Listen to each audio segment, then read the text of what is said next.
Hashem Naaseh v'Natzliach, Shiur Torah, Baruch Hashem. We are in Aventura Isles, Florida. See, that's the problem. Nobody knows where we are because I don't know where we are. Baruch Hashem, we have a shiur. We're continuing our MUSSAR Pirkei Avot series.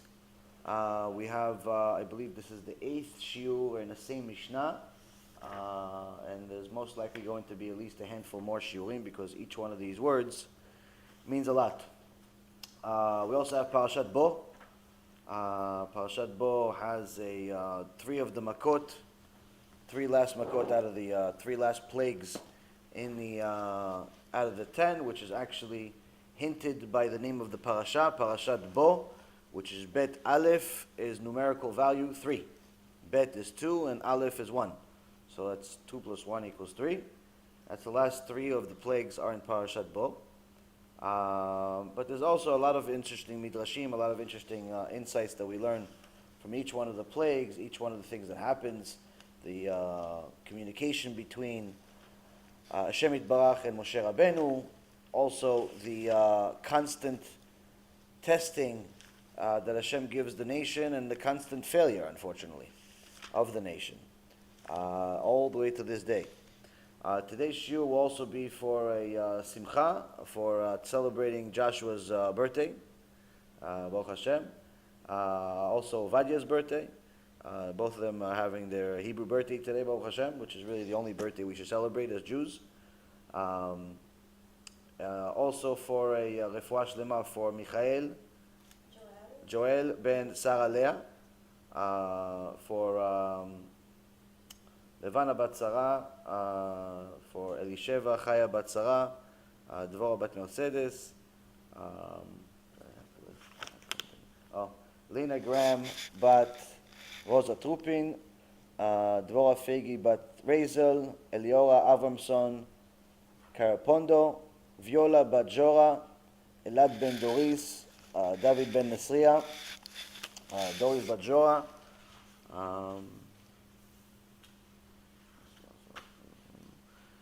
and also for Ilui Nishmat David ben Masouda, Rabbi Mizrahi's father. May his neshama enjoy Gan Eden. So, as I said, the shiur is, this Mishnah continues. We continue to grow with each Mishnah.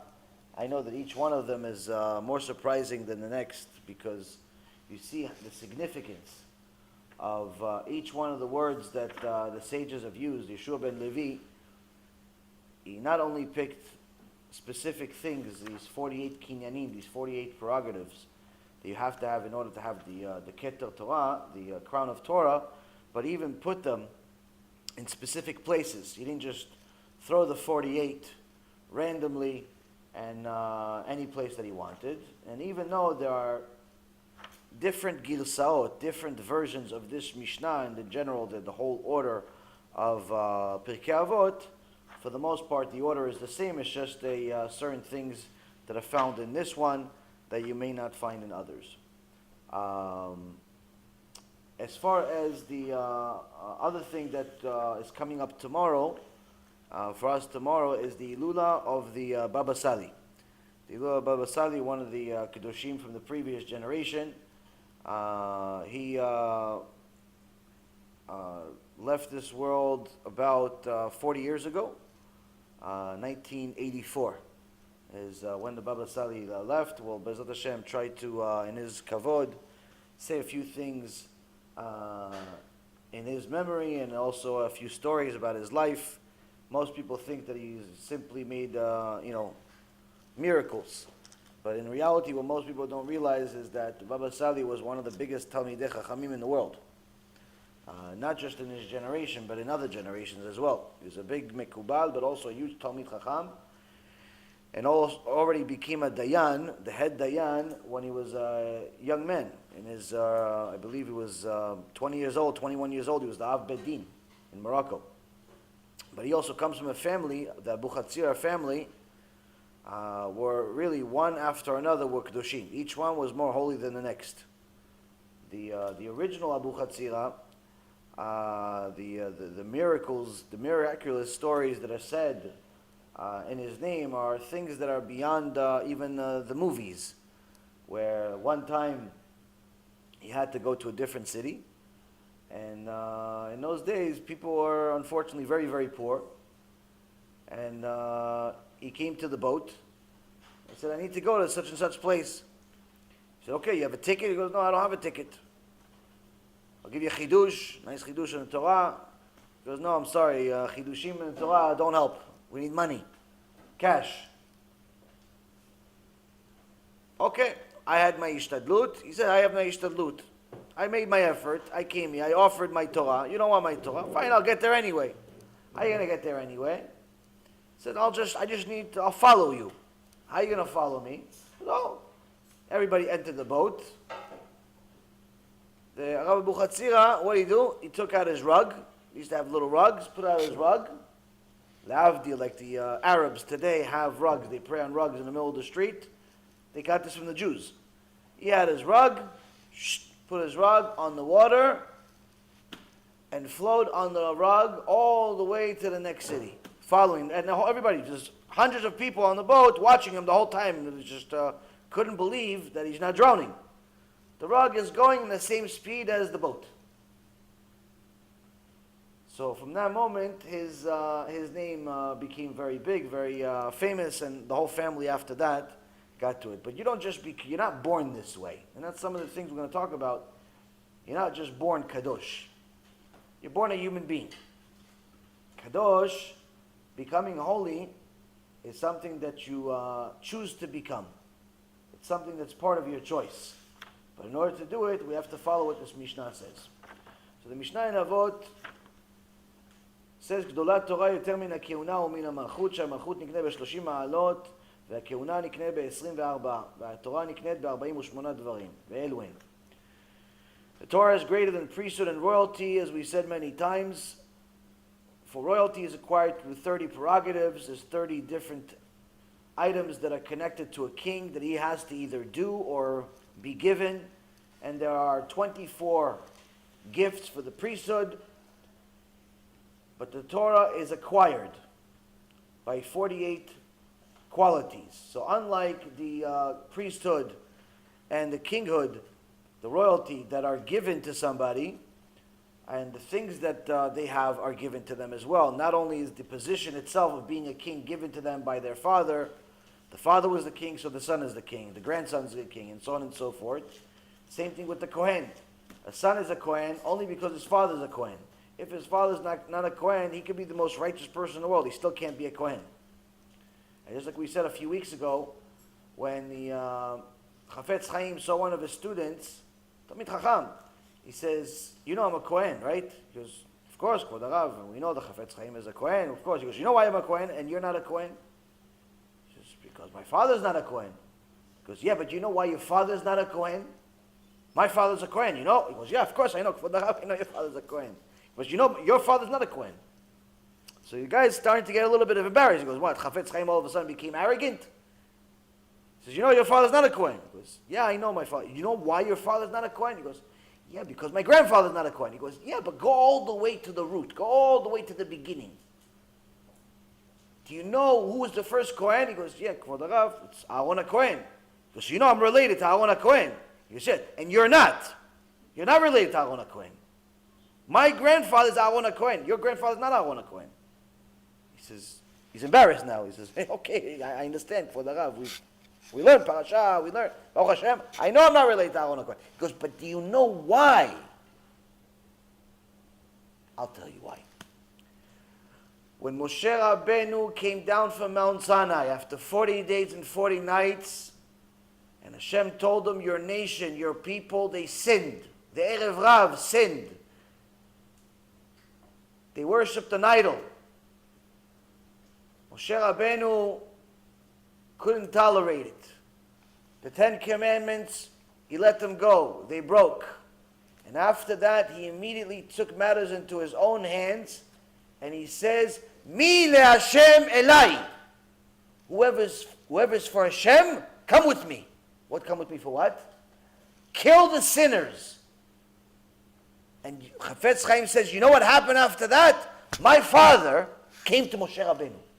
My grandfather came to Moshe Rabbeinu. Said, who do we kill? Kill the sinners. And we started killing people. Why? We're fighting for Hashem. He says, you know why I'm telling you this? Because you can be just like that. You can be like Aaron HaKohen. You can be like the Kohanim. Now, how? Go fight for Hashem. He says, you're going to America. You're going to America, and in America, there's a lot of Reshaim there, he says. He was saying this to his student, Rav Schwab. He says, in America, you're a rabbi over there. There's a lot of Reshaim over there. Fight for Hashem. Don't become a weak person. Fight for Hashem. If you fight for Hashem, you're going to be like you're going to be a Kohen. You don't fight for Hashem, you made the same mistake twice. So the Keuna is something that you acquire because of your father, but there's something bigger. What's bigger? The crown of a Talmid Chacham. Talmid Chacham, Talmid Chacham, you can put it there, it's fine. Talmid Chacham is someone that is not born Talmid Chacham. You can't be born a Talmid Chacham. It's something that you acquire, meaning that you have to toil for it, you have to fight for it, you have to sacrifice for it. And we've already talked about nearly half of the sacrifice and the things that a person needs to do. Study, meaning learning Torah on a regular basis. You study, you'll do good. You don't study, you'll remain an Am Haaretz, ignorant person with no share of the world to come unless you have some major, major good deeds. It's almost impossible for a person to get to Olam Haba without learning Torah on a daily basis. Why? Because it's not that there is any type of persecution against people that don't learn Torah. It's not that.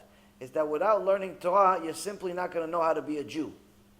And anyone that thinks that you're going to learn how to be a Jew by going to Beit Knesset once or twice a week, you're mistaken. Why? Because once or twice a week, or even 5 times a week, or even 7 days a week, is not going to teach you all of the intricate halachot that you need to know how to run your life. So if it's, for example, halachot Shabbat, most people that haven't gone over halachot Shabbat on a regular basis don't know how to keep Shabbat. How do we know? The sages tell us, if you don't learn halachot Shabbat on a regular basis, you're definitely guaranteed to violate Shabbat. So that means you could live 30, 40, 50, 60 years thinking, oh, I keep Shabbat. Of course I keep Shabbat. And Shamayim's like, oh yeah, here's Yossi, the Mechalel Shabbat. Here's David, the Mechalel Shabbat, Rasha Merusha. Why? Who are they talking to? Who are they talking to? They're talking to you. Why? You don't know how to keep Shabbat. You don't know how to keep Shabbat. A lot of people don't know how to manage matters between them and their wife. Them and their wife. Simple things. Like, for example, once in a while, a person misses Beit Knesset. He doesn't go to Beit Knesset. He woke up late. He doesn't feel like going. He woke up Tisha B'Av. He's in a bad mood. Doesn't want to go to Beit Knesset. He wants to pray at home. It happens. So he prays. Opens a siddur. He has a siddur at home, Baruch Hashem. Today it's very cheap to have one. All for yourself. Opens a siddur. Takes the tefillin. He got the whole tefillin. Feels like he's Baba Sali all of a sudden. What's the problem? What could be a problem? He read everything they read in the Beit Knesset. He read everything from the beginning all the way to the end. He didn't even skip. In Beit Knesset he skips. At home he didn't skip. He prayed even better at home. But it could be that his entire prayer in Shamayim, they said, put this in a do not enter section. Put this in a do not enter section. Why? His wife was walking around with her robe the whole time, right next to him. His wife. It's not some Hashem Yachem, some woman, the cleaning lady, something. No. His own wife. She was walking around without covering her hair. She was walking around without covering her hair right next to him. She goes, hi honey. He says, hi honey. Hi honey, hi honey. Prayer goes to the wastebasket. Why? You're not allowed to pray next to a woman that's not modest. Even if it's your wife. So the Chachamim have a debate. They said, is a man allowed to pray next to his wife, say Shema Yisrael, do Birkat HaMazon, if his wife is wearing a wig? And there's a machloket. Some say yes, some say no. Most say if it's his wife and it's at home and she's wearing a wig, it's fine. But of course don't say wear the wig outside. But a lot of people don't tell you that part. The reality is, Rabotai, is unfortunately today you don't really know who's wearing a wig, who's not wearing a wig. Everybody looks the same. Why? Because they all have real hair. It's either real hair of hers or real hair of some idol worshiper from India. It's either way, it's real hair. Usually the India ones looks better. But the problem is that people don't know the difference, and people pray and they do things, and they don't know why their prayer is not being answered. Why is the prayer not being answered? It's because you don't know how to pray. You don't know what to do. You have to follow specific rules. There's a lot of rules in Judaism. And that's why when it comes to converts, lately I've been a little bit more stringent on them. Because I'm seeing that a lot of them want to convert theoretically. Like they like the idea of being part of the Jewish nation. They like the idea of doing something. But as far as once you start talking to some of them about their commitment to learning, their commitment to doing and things like that, all of a sudden you start seeing it's not the same passion.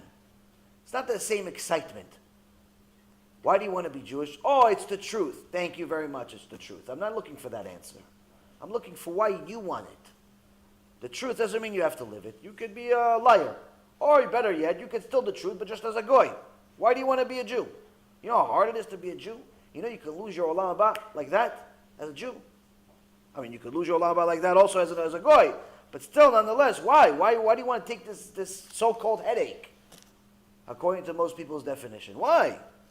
So I'm a little more stringent on them lately because I'm seeing that a lot of people that have converted, not through me, Baruch Hashem, but to other people, they become reshaim. I don't know how to say it another nicer way, but there's a lot of converts that I'm meeting lately that are mamash reshaim. We already have enough problems without them. We already have enough problems without them. 2,000 years we're in the exile. There's a reason for that. But I'm seeing a lot of them, unfortunately, there's a lot of them that are problematic. And the reason why is because there wasn't good teaching to begin with. Some of the stuff that they complain about, to me, it's like, how did somebody let this person convert? Like, for example, I hear a lot of times they complain about how difficult it is. If you are ever going to complain about how difficult it is to convert, you shouldn't convert. Because what you're saying, it's difficult to be a Jew. If it's difficult already for you, before you even know how to be a Jew, it's already difficult, why are you converting? Or better yet, somebody says, listen, you need to be a millionaire to convert. So, well, who says you have to be a millionaire? Oh, you have to move to a Jewish neighborhood, you have to buy this stuff. Okay, so what do you want it to do? Oh, you know, if there should be a different system. What do you want us to create a new religion? There are other religions that are free. It's called Christianity, Islam, Buddhism. There's a lot of free religions. What do you want? No, it should make it easier to convert. What do you mean make it easy to convert? You want us to change the rules? You want us to say that you could convert by yourself in the middle of Montana where your next door neighbor is 50 miles away, there's no minyan to be found, but we're going to convert you because you want to live the truth? Yeah, but I don't have any money, so I'm going to convert. That's your business with Hashem. Has nothing to do with the religion. Yeah, but I've been trying to convert for 5 years, for 10 years, for 20 years, and I can't afford it. Oh, you can't afford it. The problem is, you're right. You're right that you can't afford it. But you're wrong about one thing. You're thinking that you can't afford it because of the money. That's the mistake. It's not that you can't afford it because of the money. You can't afford it because you don't have the merit. The money comes when you have the merit. Oh, this is offensive. This is how do I know? I know because that's how the Torah works. If Hashem wanted you Jewish, no power in the world would stop you from being Jewish. Saddam Hussein could come out of the kivil, come out of the grave, try to stop you, wouldn't be able to stop you. They can make a new law in the world, no more conversions, wouldn't stop you. Nothing would stop you. How do we know? We see it in history. We see it in history. There's an halacha in the Torah. Halacha in the Torah. Rambam says somebody that used to be a missionary, not allowed to even help him. Yitro. Biggest missionary in the history of mankind. He was the Pope. Also the greatest convert that ever lived. Even the halakha couldn't stop him. Why? Yitro wanted it. He saw the truth, he wanted it. No power in the world to stop him. Ruth had everything in the world telling her not to do it. Ruth, everything in the world not to do it. Why would you convert? Your father's a billionaire, he's a king. King of Moab. Billionaire. He can burn money for fun, just to see what happens to the dollar bills. Just throws them in the air just to see what it looks like, in flame. That's what his father was. He had so much money. She was also, the Gemara says, one of the most beautiful women that ever lived in history. Like, people think that they see beauty when they see models and pictures and all types of things that are not allowed anyway. The beauty that Ruth had makes all of those people that people think today are beautiful look exactly like chimpanzees. They look like chimpanzees next to Ruth. All right, so you go to the zoo, you give a monkey, hey, little monkey, a banana. That's what we look like next to Ruth. So she was beautiful. She was rich. She had everything in the world. On top of that, the shidduch died. Her husband died. So if she was going to do something, it died. Naomi says to her, hey, listen, I'm old. I'm not bringing any more kids to the world. Go with your sister, Opa. Opa, she's going. You go also with her. Why are you staying here? Opa said to her, he said, yeah, I love you. Okay, I'll see you later. I said, sister, I love you. I'll see you later. Go with your sister. No, I'm not going with my sister. Why not? Why not? There's nothing going for you. I don't have any money. I don't have any kids. You have money and kids and everything over there. Why are you staying here? He says, I'm not converting for you. I'm not converting for your kid. I'm not converting for the money you don't have. I'm not converting for anything. I'm converting because your God is my God. Your nation's my nation. That's the only reason. I'm converting because this is where I have it. You're my teacher. My teacher's here. I'm converting here. If you were there, I'd go over there. But you're here. Because, but your sister's leaving. She's not my sister. You know, you're born the same mother. She's not my sister. So what? Coincidence. We happen to come out of the same stomach. Big deal. Coincidence.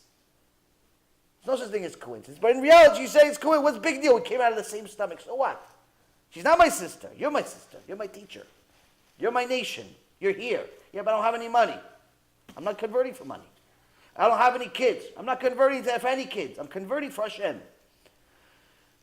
That moment, Boaz's wife died. He married her. From her comes Mashiach. From her comes Mashiach. No power in the world was able to stop her conversion. There was hunger for 10 years. Poverty everywhere. The giant that was supposed to bring Mashiach was 50 years older than her. 40 years older than her. They were married for one day. Why? He died the next day.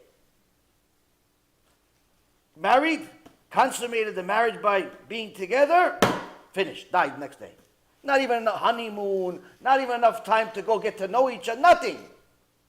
She had all the reasons in the world to go off the derech.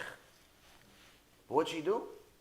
She lived, fulfilled the will of Hashem, lived to see Boaz, lived to see her son, lived to see her grandson David HaMelech, lived to see her great-grandson Shlomo HaMelech. She saw all of those generations. She lived. She was in the Bet HaMikdash. Her grandson and her son, everybody died. She lived. She was in the Bet HaMikdash with Shlomo HaMelech, sitting right next to him.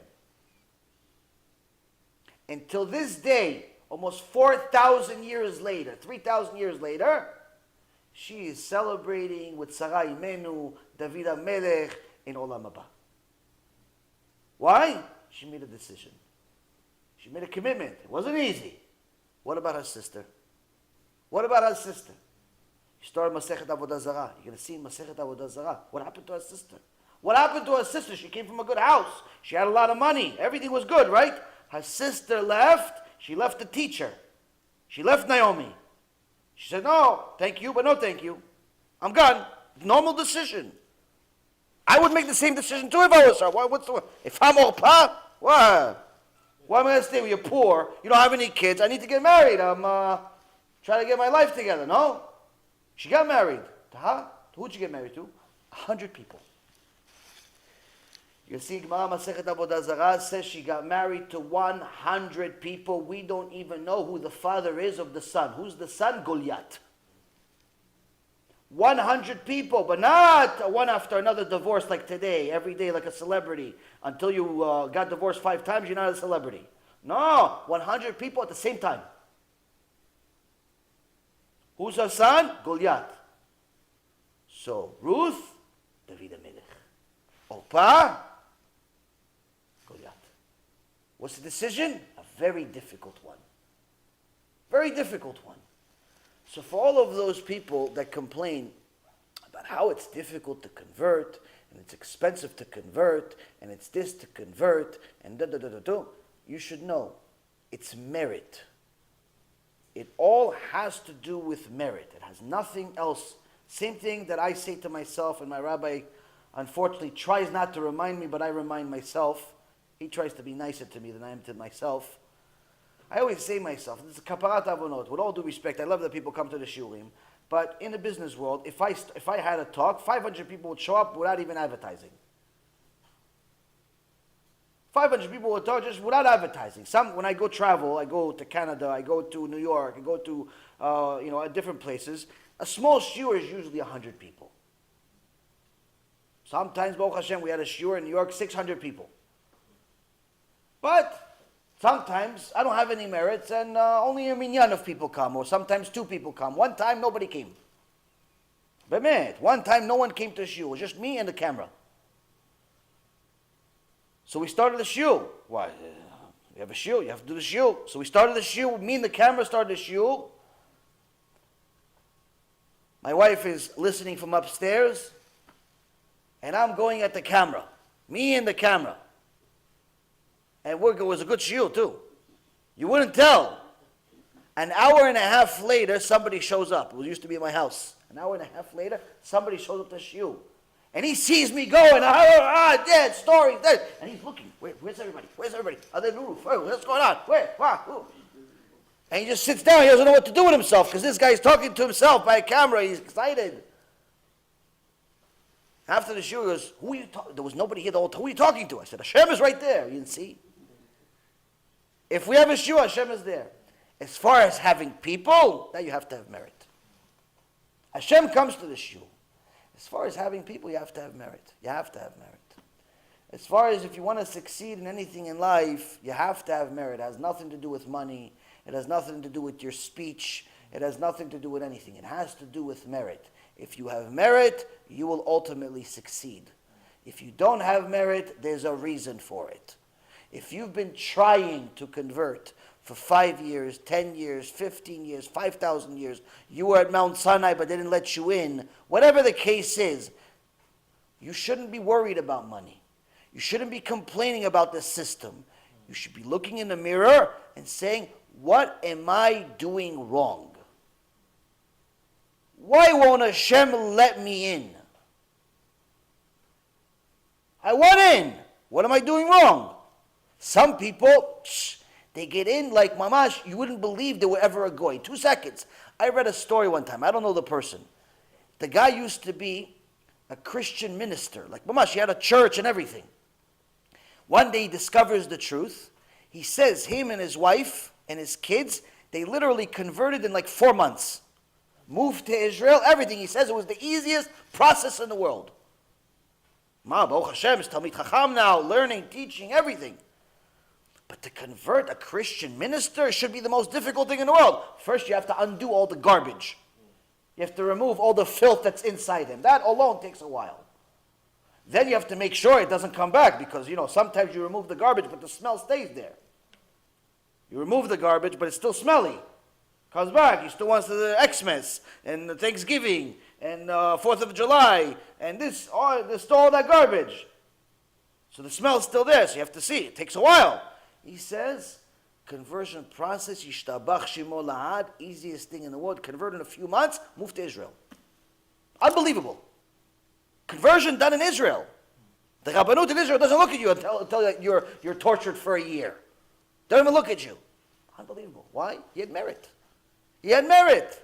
Other people I know also had merit. A few months they converted. Other people, 5,000 years they're not going to convert. Mount Sinai, part 2, still no. Still do not enter. Why? No merit. Why no merit? Doing something wrong.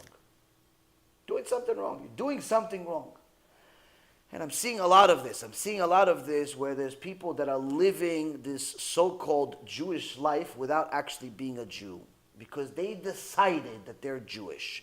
And they're not going to follow the system. They're not going to go in there. They're just going to do whatever they want.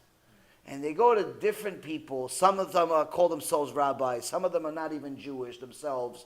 And they said, no, we're Jewish. Why? Because my great-great-great-grandmother, she told somebody in a secret in some chamber somewhere during the birthday cake when everybody was drunk, she told them that maybe she's Jewish because she escaped from the Inquisition. But we don't have any proof that this actually ever happened.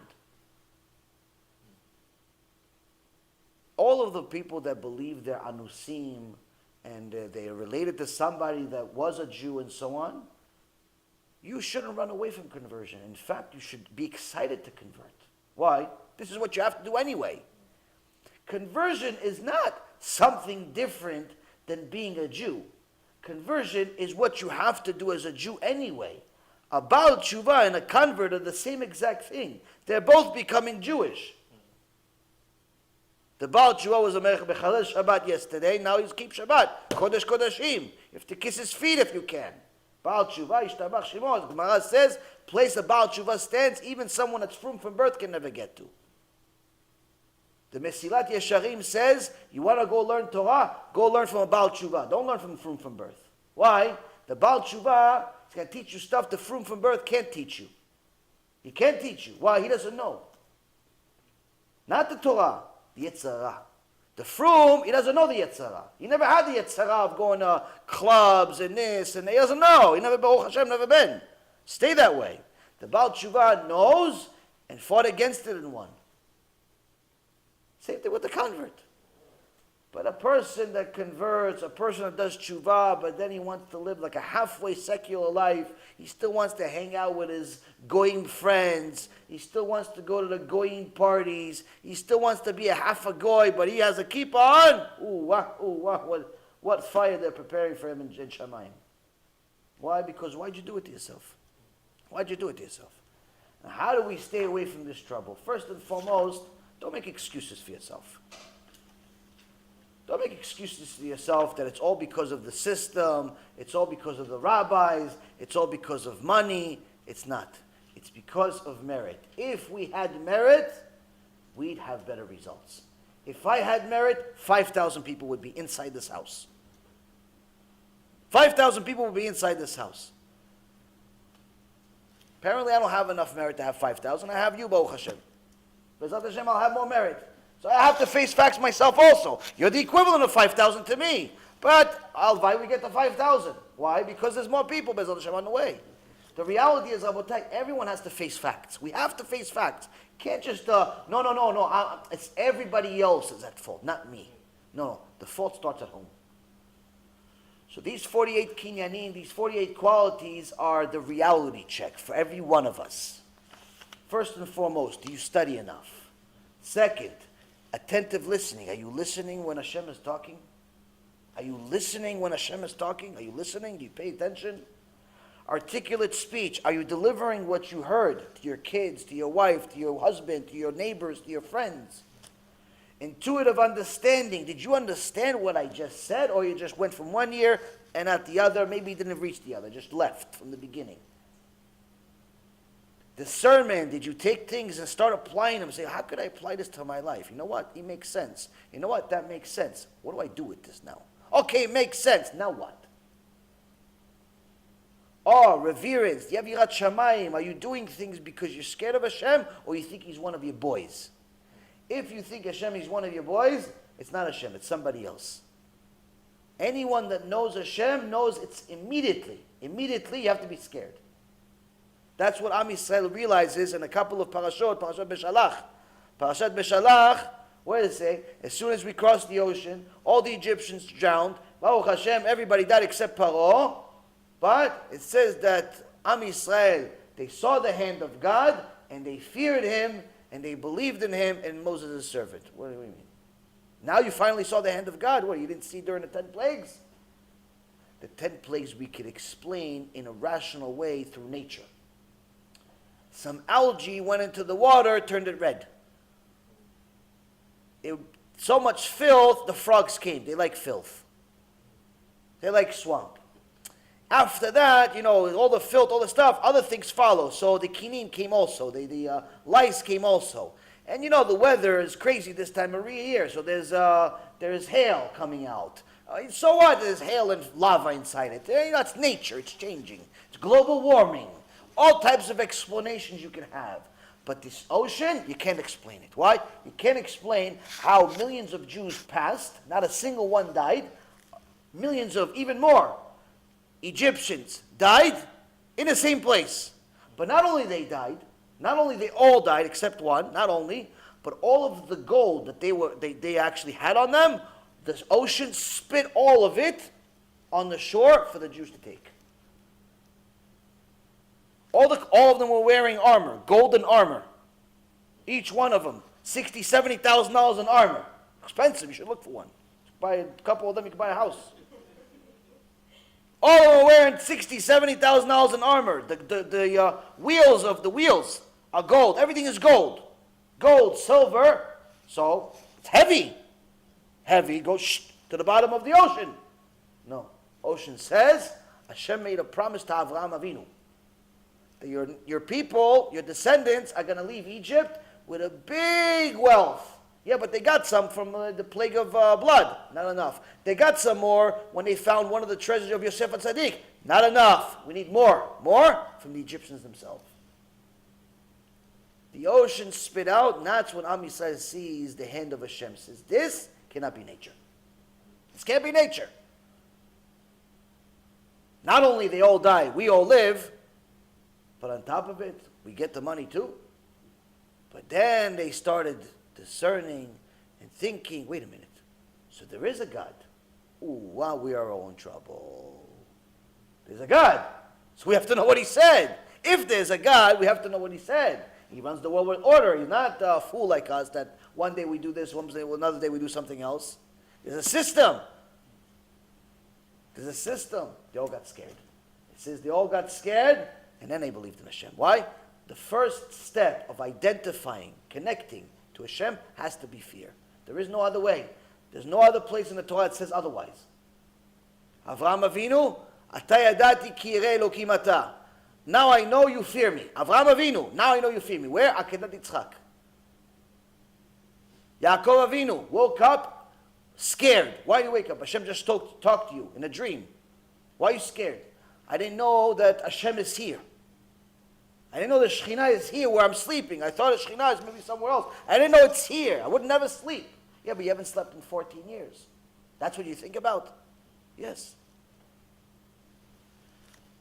Next thing is modesty, meaning humility. A person needs to know that the Torah is like water. The Gemara says the Torah is like water where it goes down to the lowest place. Water will always naturally flow down to the lowest place. It starts at the top of the mountain, but naturally it will always find a way to get to the bottom of the mountain at some point. The Torah travels the same way. The more humble we become, the better we are at becoming a vessel to accepting the purity of Torah. Joy. Torah is supposed to make you happy. If the Torah is not making you happy, there's something wrong. There's something wrong with your Torah. Yes, you're supposed to be scared. But scared doesn't mean unhappy. Scared just means you know reality. You know that you have work to do. But when you do good work, you get pleasure out of it. Anyone that's ever achieved anything significant in their life is a happy person. Why? Because they have the joy of achievement. The joy of achievement is not something you can buy. Even if your father gave you $10 million and you went and bought a building, it's never going to be the same joy as you making the money and then buying a building. Nowhere in comparison. Same building. One, your daddy gave you $10 million, you got this building, or he just gave you the building, not even the money. He gave you the building, here, put your name on it, you have it. The other one is, you toiled, you worked, you broke your hand, you broke your back, you broke this, you broke that, but eventually you won, you got the building. Nothing else is going to be as joyful for that. Why? There's the joy of achievement. That's why Hashem, He gives you the Torah. He gives you the Torah based on your effort, not based on how smart you are. Yeshua ben Nun was called a ksil, was called a fool. Before he became Yeshua ben Nun, before he became the giant among the nation, the leader after Moshe Rabbeinu, everyone called him the ksil. Ksil means fool. But he had good midot. He was the humblest man after Moshe Rabbeinu. Hashem says what? He has the best midah in the world. He has the best character trait in the world. He's humble. That means he's a good vessel. Why? He's missing Torah? Shh, it's inside him. Why? He's missing Torah? I'll give him Torah. The Torah is easy. The midah is hard. The Torah is easy. Why? It's all in your book. Just read it. You have it. You read it. Hashem is going to give it to you. You try, He's going to give it to you. What's hard? Fixing our character traits. This is why Rabbi Israel Misalant, Allah Shalom, says, it is much harder for me, for him, Kodesh Kodeshim, Sefer Torah walking. He says, it's much harder for me to fix one character trait of myself, one character trait, than to complete the entire Shas. The entire Shas, you daf yomi 7.5 years to finish the Shas. If you're Talmid Chacham, much less time, a year, 2 years, 3 years, whatever it is. But still, it's a long time. He says, it's much harder for me to fix one character trait. Stinginess, arrogance, whatever character trait you pick. It's much harder to fix that one character trait than to complete the entire Shas. That's how hard it is. So Hashem said, what? Yeshua ben Nun, he already has the midah, he already has the character trait of humility. All he's missing is Torah? Psst, I'll give him Torah. I'll give him Torah. What's the big deal? So the key is to make sure this Torah, we have to be happy from it. How do we get to this? Next step, purity. You have to be pure. You have to want it for the right reason. If you're learning Torah because you want to show off to your friends that you know more than them, that's not pure. A dead animal in the middle of the street is better than such a person. It says Talmid Chacham with midot raot. A Talmid Chacham, someone knows a lot of Torah, but he has bad midot. Dead animal in the middle of the street is better than him. Rabbi Yeshua ben Levi hangs out with Eliyahu Navi one time. Yeshua ben Levi, Eliyahu Navi, best friends. Eliyahu Navi comes from Olam Haba. Yeshua ben Levi is over here in this Olam, among us, among people. They're hanging out. They pass by a dead animal in the street. Yeshua ben Levi covers his face. Eliyahu Navi is like, wow, don't you see how nice teeth it has? What nice teeth it has. Nice teeth. It's dead animal. The stomach splattered all over the road. The tongue sticking out, legs are broken, everything else. Eliyahu Navi says, what nice teeth it has, all white, shiny, nice white teeth the animal has. You don't smell it? Eliyahu Navi, you don't smell it? I don't smell anything. I notice that the animal has beautiful teeth, he says to him. That's what I notice. I don't notice the smell. They go to Beit Knesset, fancy Beit Knesset. Who comes? Comes out the president. They had a board already back then. President of the Beit Knesset. He has his hat, his this, his that, special perfumes, all fancy things. Everybody's giving him, it's the president. And the Eliyahu Navi says, oh, disgusting. Fee. Well, fee smells good. Disgusting. You don't smell it. You don't smell the filth of arrogance coming from him. You don't smell the filth of arrogance coming from him. Yeshua ben Levi says, I'm sorry, I don't. I see the arrogance, I don't smell it. That you could do only if you've been in Olam Haba. I see the arrogance, but I can't smell it. Why? Eliyahu Navi can smell. Why? He's been in Olam Haba. He knows over there, it says, Toivat Hashem kol gvalev. Arrogance of man is considered disgusting, filthy, disgusting in the eyes of Hashem.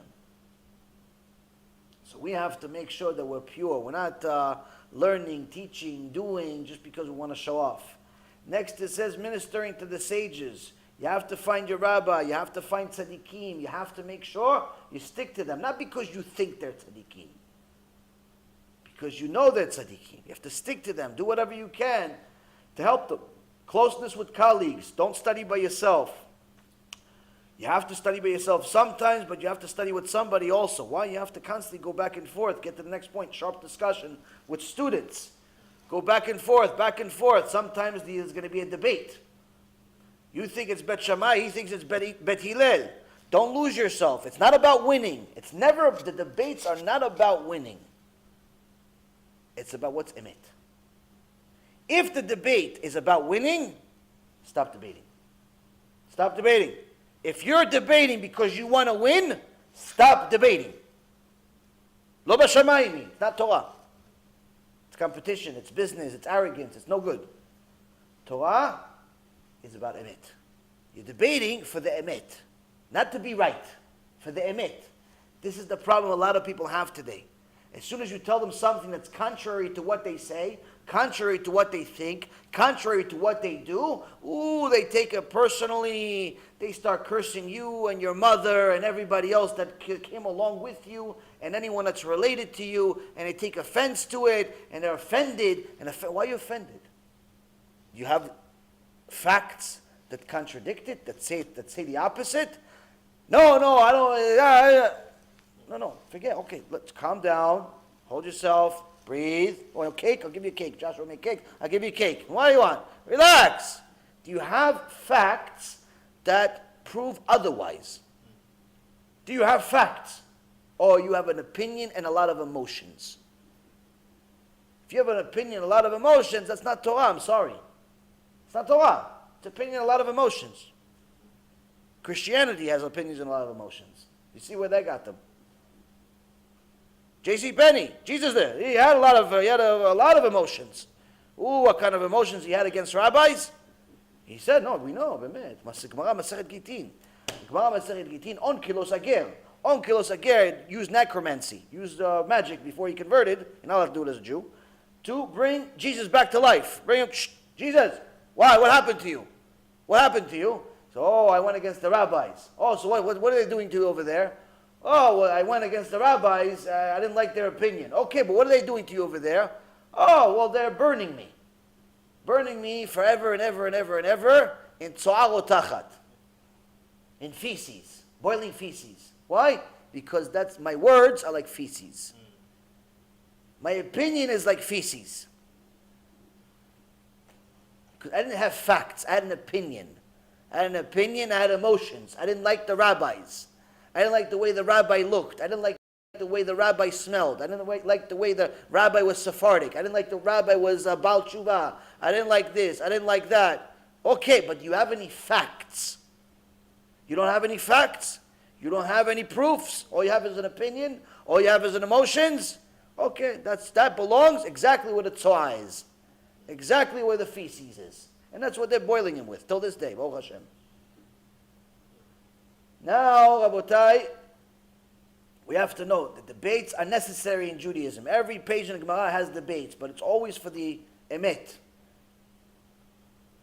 But in order to be able to hold up a conversation, in order to be able to understand the Jewish conversation, you have to know Mishnah, you have to know Chumash, Scripture, Mishnah. These are things you have to learn on a weekly basis, on a daily basis. If you don't learn Chumash every day, you don't learn a little bit of Mishnah every day, you don't learn oral Torah, written Torah every day, you're not going to know. A lot of people, they call themselves religious, they like Torah, they enjoy it, but they only make time to learn it once a week. When they go to Beit Knesset on Shabbat, the rabbi gives a shiur, and that's their Torah for the entire week. It's nice, it's a mitzvah, but it's not enough. Why is it not enough? Because what the rabbi is telling you in an hour is not going to be enough to hold you up for another week. It's not going to be enough to hold you up against the Yetzer Hara for another week. Why? Because the Yetzer Hara, he doesn't only work 1 hour a week. The Yetzer Hara works 24/7. Even on Shabbat he works. So that 1 hour, even if the shiur is amazing, Rabbi Mamash came from Mount Sinai. Even if the shiur is amazing, an hour shiur, every word gold. It's not enough. It's not enough. Why? Because the Yetzer Hara works for more than an hour. He works 24 hours a day, 7 days a week. You need more Torah. You need to learn how to be a Jew. You need to know how to be a woman, how to be a man, how to be a kid, how to be a father. You have to know all these things. In Torah, we have all the rules. How do we make the time? Limited business activity. Of course, everybody has to work, everybody has to make a living. But no one needs to work overtime to the extent where they don't have time for Torah, they don't have time for family, they don't have time to do anything. And the reality is, all the people that say that they work a lot, and that's why they don't have time, it's all nonsense. I used to work a lot also. I work a lot now, but there's always time for Torah if you really want it. Why? Because if you ever pay attention, it doesn't matter how much you eat. You could eat, mamash, a table full of stuff. You could eat the cake and the steak and the chicken and the pasta and the rice and this and Bukharian food and Sephardi food and Ashkenazi food and everybody's food all comes to your Suda. But somebody at the end says, anybody want tea and cookies? Everybody says yes. Well, you just said you were full. You can't eat anymore. But for tea and cookies, tea and cake, everybody has room. Everybody has room. Same thing with Yetzirah. You work. Somebody says, anybody want to watch a movie? Anybody watch a show? It's a really good show. It's a really new movie. It's a new X-Men, new Spider-Man, new Shem Rachem, new Genom coming soon. What? No, everybody wants a movie? Everybody has time all of a sudden. Yeah, I thought you were working. 12 o'clock at night, you're working. I thought you were tired. But you have time for a movie. You have time for a show. You have time for a game. All of a sudden, we have a time for a 3-hour baseball game. You didn't have time to learn Torah for a half hour. So it's all nonsense. You want to learn Torah? You're going to find a way. You want to learn Torah? You're going to find a way. Just like you find a way for the cake, and you find a way for the show, you're going to find a way for Torah. You have to find a way for Torah. This also means that even a Jew that wants to be a kosher Jew has to even limit his sexual activity, meaning he has to even think about this, when that, when am I allowed, when not allowed.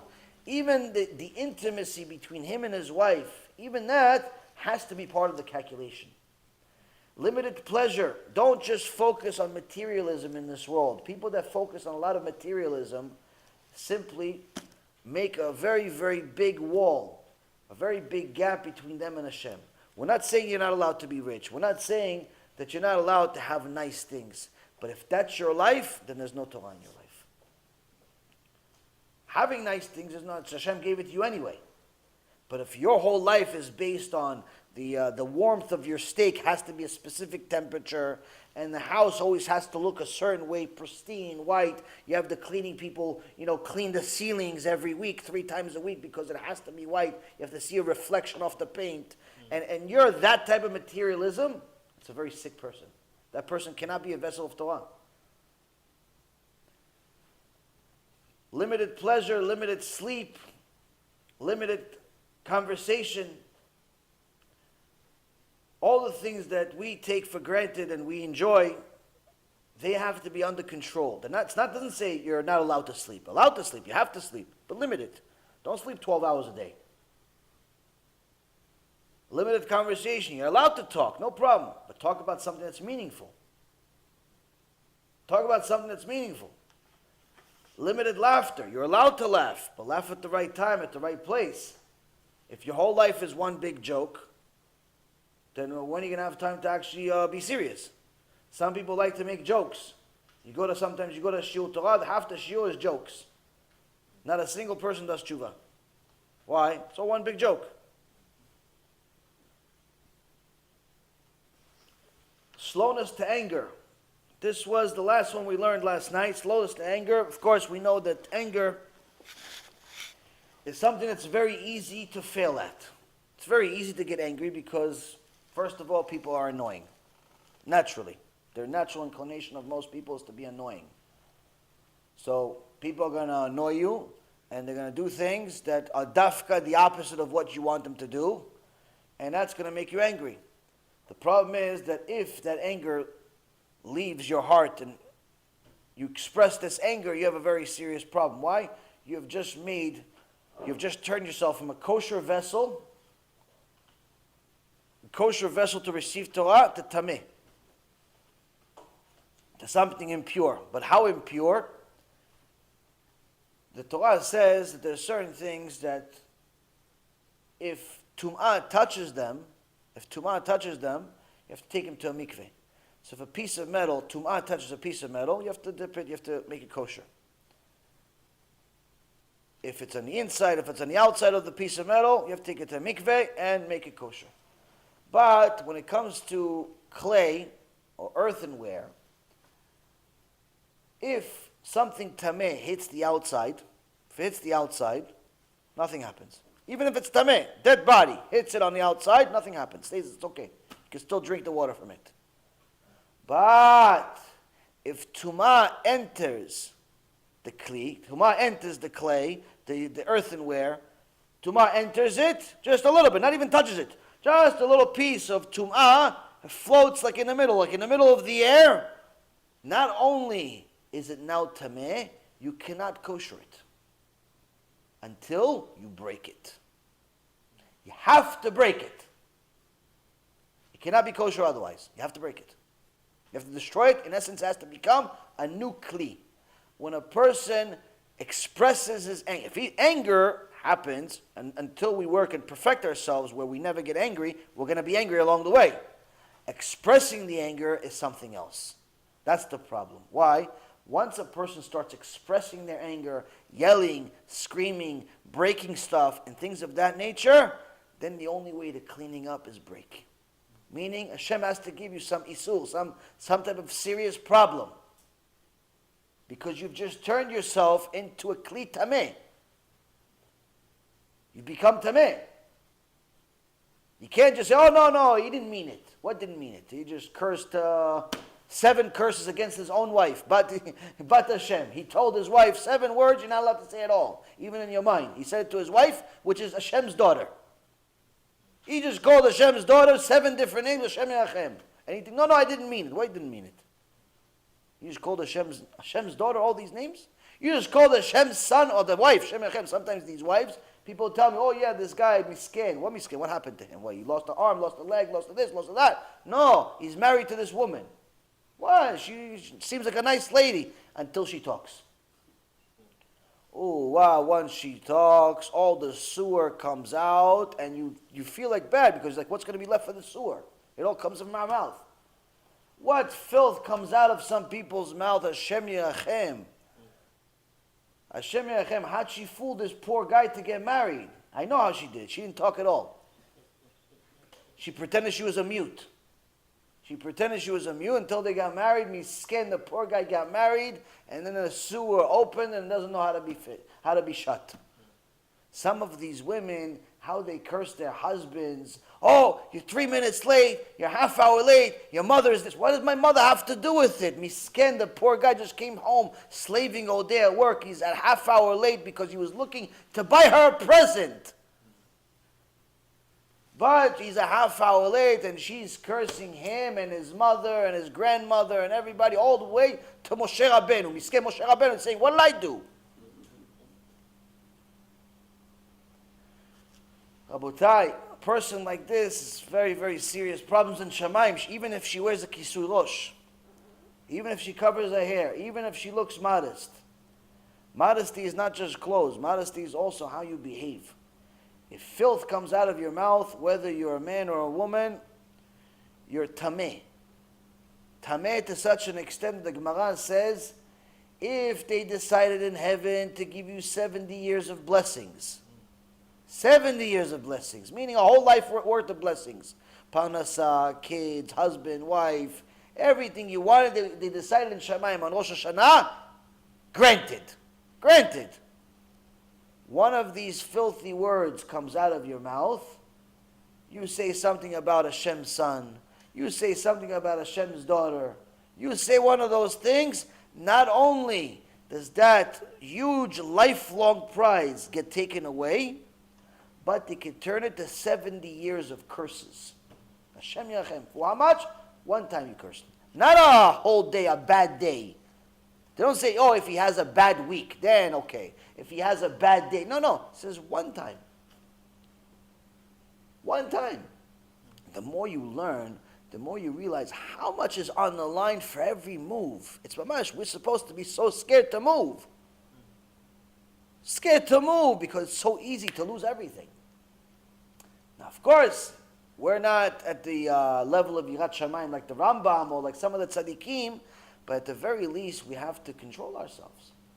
not lose complete control, lose ourselves.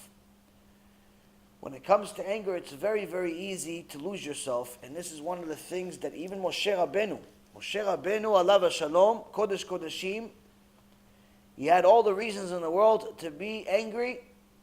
He was surrounded by millions of annoying people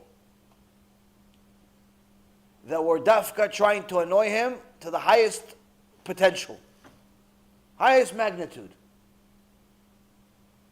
And all he wanted to do is sanctify Hashem's name. He failed for a second. 1 second. Now, it wasn't like an hour. He didn't have a bad day. 1 second. Hashem says, because of this, you're not going to enter Eretz Yisrael. One moment of anger. The one thing he wanted his whole life, 80 years he's been waiting for this, he's not getting. Why? One moment of anger. So, to remove our anger altogether doesn't happen overnight. There's a book that I recommend, and I've recommended to you guys before, about anger. Highly recommended. This is one of those books that you should read on a regular basis. Even if you finished it once, twice, 5 times, 1,000 times. You see in the book itself, it says that many of the Gdolim themselves would read this book over and over again. This is the only one of the installment that was translated to English. B'ezrat Hashem, the rest will be as well. But it's about anger. It's a fantastic book, and it's just simple facts about the magnitude of being angry. Something all of us have to work on, especially the person that I see in the mirror. Now, how do you work on anger, aside from the obvious of seeing this as terrible? You have to work on your heart. And that's the next midah, that's the next thing, it's the next part of the 48 kinyanim, where it says lev tov. What's lev tov? Lev tov literally means a good heart. A good heart includes soft nature, an ability to act joyfully, things that are obvious. But the sages explain that to become a fitting vessel, a fitting receptacle of the Torah, a person has to eliminate all evil from his heart, leaving himself with a purely good heart. Now, what is evil? You're going to say, evil, why? I don't murder anybody. I don't steal from anybody. At least they don't catch me. I don't, he doesn't know I'm stealing. I don't steal. I don't murder. Why? What makes me evil? Evil is not just the obvious. Killing and stealing. Not just that. Evil is also what's in your heart, what you wish on other people. If a person has jealousy in his heart, he is evil. If every time you see your friend succeed, you start eating your heart, you see he just got a new car, you hate him for it. You see she just got a new house, you hate her for it. You see they just got a new house, you hate them for it. They just got a new job, you hate them for it. That's evil. That is the epitome of evil. Why? Why shouldn't they get it? Why shouldn't they? Why shouldn't Hashem give them a new car and a new house and better and food and kids? Why? Why not? Why don't you want them to have it? Why? Why is it costing you anything? Why don't people want other people to succeed? I never understood that. The root of jealousy is completely like craziness.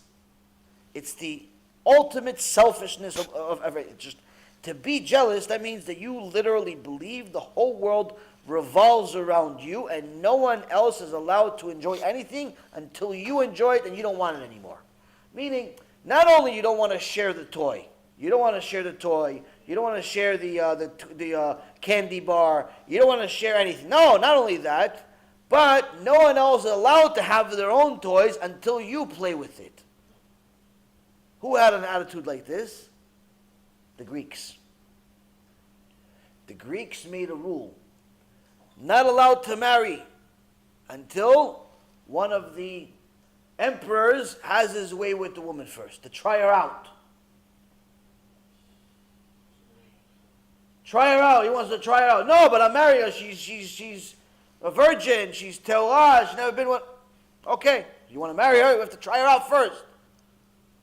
You're crazy, you're sick, you're this. By the way, if you're jealous, you're no different than the Greek.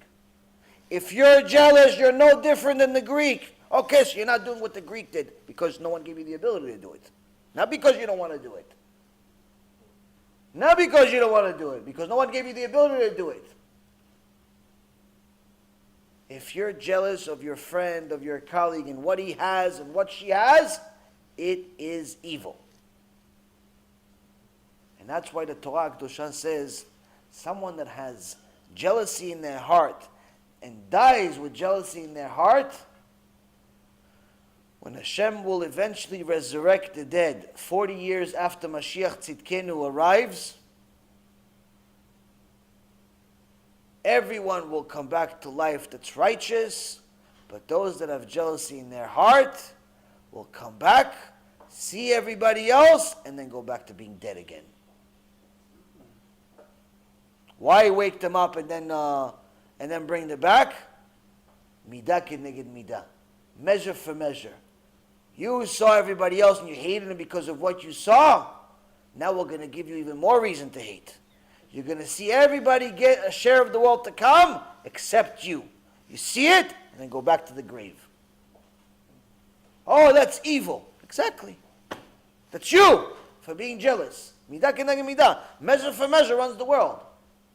That's a law that Hashem runs the world with. That's a law that Hashem runs the world with. It's a principle. Oh, it's not nice. Okay, so stop being not nice. Stop being jealous.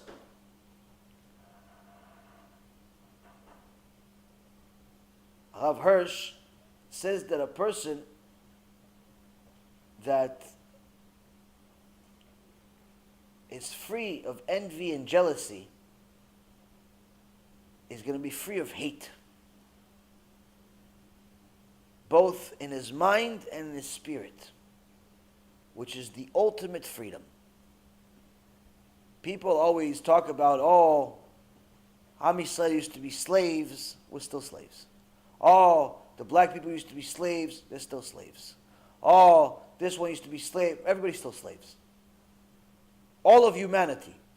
Almost 8 billion people, almost everybody is a slave. The only people that are not slaves are Bnei Torah. But not just anybody learns Torah. Someone that doesn't have jealousy in his heart.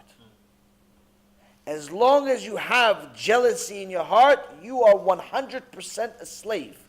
A slave to your desires, a slave to your hatred, a slave to things that are controlling you and are simply poison.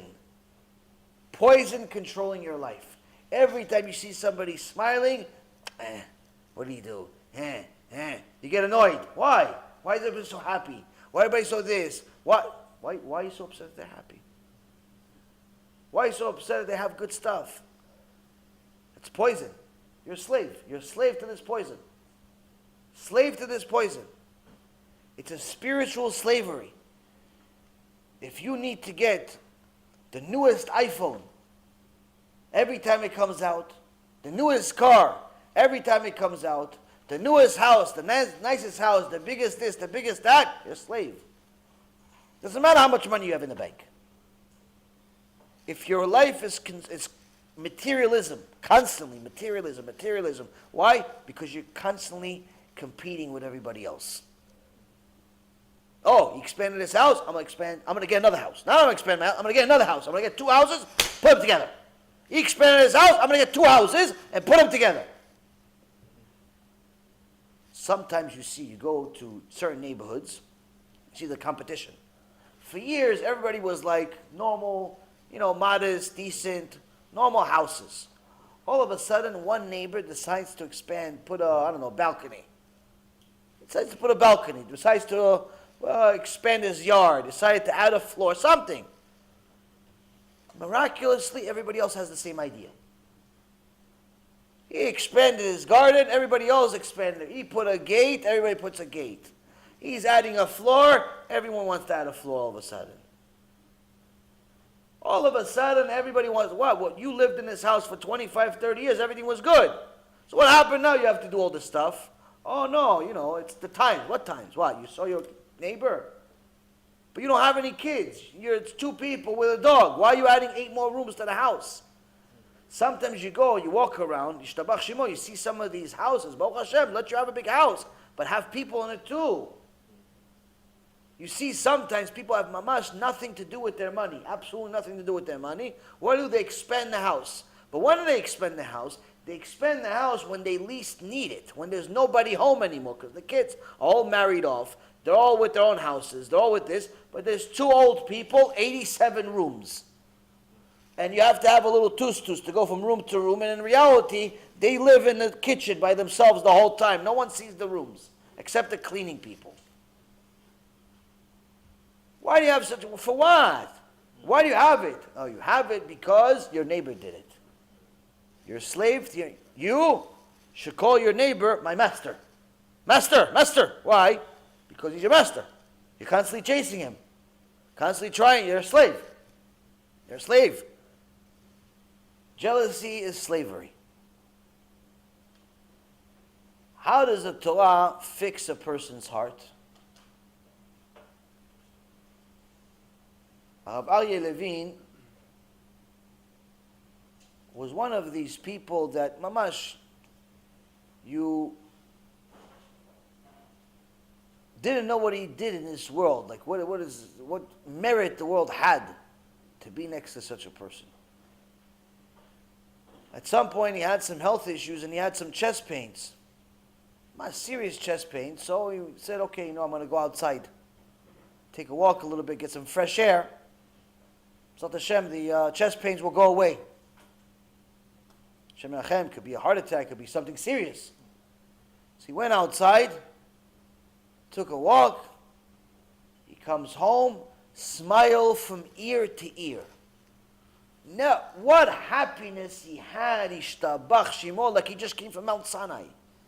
Oh, Abba, oh Hashem, you feel better. Wow, everything was good, the walk was good. He goes, no, not the walk. I saw that the neighbor finally expanded their house. They added a balcony. It made me so happy to see that they expanded the house. It's good that they have good. It made me so happy. The chest pain went away. I'm so happy for the neighbor that he's happy that now he expanded his balcony. It made me so happy. The chest pain went away. That's a pure heart.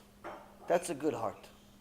Someone that's as happy for somebody else as they would be for themselves. In fact, even more. A person has to work on his heart. Why? Because if you have a good heart, you're not going to have time to get angry. And even if you get angry, because it happens at times, you're not going to justify it. You're not going to justify it long enough to stay angry. You're immediately going to recover. Oh, I made a mistake. I'm sorry. What? You're saying I'm sorry? Yes, I'm saying I'm sorry. Even me, I say I'm sorry. I was wrong. Why? You have a good heart. People that have a good heart say I'm sorry. You don't say I'm sorry, you're still evil. The Midrash Shmuel views a good heart as something that's complementary to patience, which is what we talked about previously with regards to slowness to anger. When a person is slow to anger means, it doesn't say he doesn't get angry. It says it takes him a while to get angry, meaning he has a lot of patience. You're annoying. He doesn't explode right away. Annoying. It takes a while, eventually maybe, but annoying. Eventually it's like, okay, stop, and get a little angrier after a while. Because how much annoying can you take? He says when a person is not only slow to anger, not only has patience, but he also has a good heart, this goes very, very good together. Why? Because when he has patience, then in reality, he suffers, but he suffers inside. He sees the annoyingness, he sees the irritation, but he suffers inside. He doesn't explode on people. He's suffering inside. But in this Bereta, we're actually learning that when a person has a good heart, that annoyance is not going to scar his heart. That irritation, that terrible experience, he's not going to let it scar his heart to the point where he's just never going to be able to move on. He recovers. Okay, it's annoying. I got a little upset. All right, let's move on. Let's move on. Okay, let's move on. Whatever happened, happened. Let's move on. Let's go. Let's move on. Neither one of us are benefiting out of being upset. Neither one of us are benefiting out of being annoyed. Neither one of us are benefiting out of crying. Yeah, let's move on. I love you, let's go. Yeah, but it's not so easy. No, it is actually that easy. It is that easy. It is that easy if you have a good heart. But if you don't have a good heart and it's full of arrogance, it's full of jealousy, then of course it's not easy. Why? Every single time you had a fight, it's emotional scars, it's real scars, it's every scar. You remember what he did 27 years ago before he even met you. You remember what she did. You remind her about her mom and what her mom did when she was a teenager. And all of a sudden it matters to you what family she came from, even though you've been married for 15 years. All of a sudden her father matters and everything matters. What? Evil. Evil. Don't say I'm a good person. If you're reminding your spouse of something that happened 5 years ago, 10 years ago, 50 years ago, or our parents, or our grandparents, or something like that, don't say, I'm a good person. Don't say that. You're not. Call it spade to spade. You're not a good person. Why? That is spiteful. Spiteful things. Calling out somebody else's weaknesses and shaming them in order to elevate yourself, spitefulness. It's disgusting. It's an evil heart. When you have a good heart, these things are the furthest things from your imagination. Not only you don't do them, if you think about them to do them because you're so upset, you start feeling bad. I'm sorry, I'm getting ahead of myself. I'm sorry, we're still in the middle of a fight. No, I'm finished, I'm sorry. She doesn't even know why you want to make up, because she's thinking you still want to brawl, and she wants to brawl because she was ready for you. No, you start thinking some stupid things in your head, all of a sudden you're like, whoa, what am I getting to? Shem Yachem. Where's my head going? I'm sorry, honey, I'm sorry. I haven't did anything. Start kissing her hands. Shtabach Shimo. Let me cook something for you. Let me clean. It's 3 o'clock in the morning. Get away from me. No, I'm sorry. What are you joking? That's what you do. Why? Because you see the Yetzirah entered. You're scared. You're scared the Yetzirah entering, parking in your head. You have to make up right away. This is also one of the secrets that I advise every single couple. Never, ever, and I've told you guys this before, never, ever go to sleep angry. Never, ever go to sleep angry. If you got into a fight with your spouse, work it out until you're not angry anymore. Work it out, not until she stops crying or you stop crying. No, until you're laughing together, you're joking around again. You're kidding around like 15-year-olds. All the time, everything's funny. That's when you go to sleep. That's when you go to sleep. If you're still, good night, if you're one of those attitudes, Tisha B'Av, don't go to sleep. Don't go to sleep until you fix it. Why? If you go to sleep that way, you're going to wake up that way, it's going to get much worse. Yeah, but I'm tired, I have work tomorrow. You should have thought about that before you said what you said. You should have thought about that before you said what you said. Next time, you're not going to say it. You're going to say, wait, you know what? Okay, I really want to say it, but it's not really worth it for me to be up till 4 o'clock in the morning trying to say I'm sorry for it. It's not worth it. I really want to say it, and she deserves it, but it's not worth it, me not sleeping because I have to say I'm sorry till 4 o'clock in the morning. I'm right, but I'm not stupid, so okay. You have to understand, you got to pick your battles. You have to pick your battles. You want to be successfully married, happily married, you have to pick your battles. Battles will happen. That's life. 2 people in one house, kids, money, issues, things happen. You have to pick your battles. You have to pick your battles. You have to understand. You're on the same team. You're on the same team.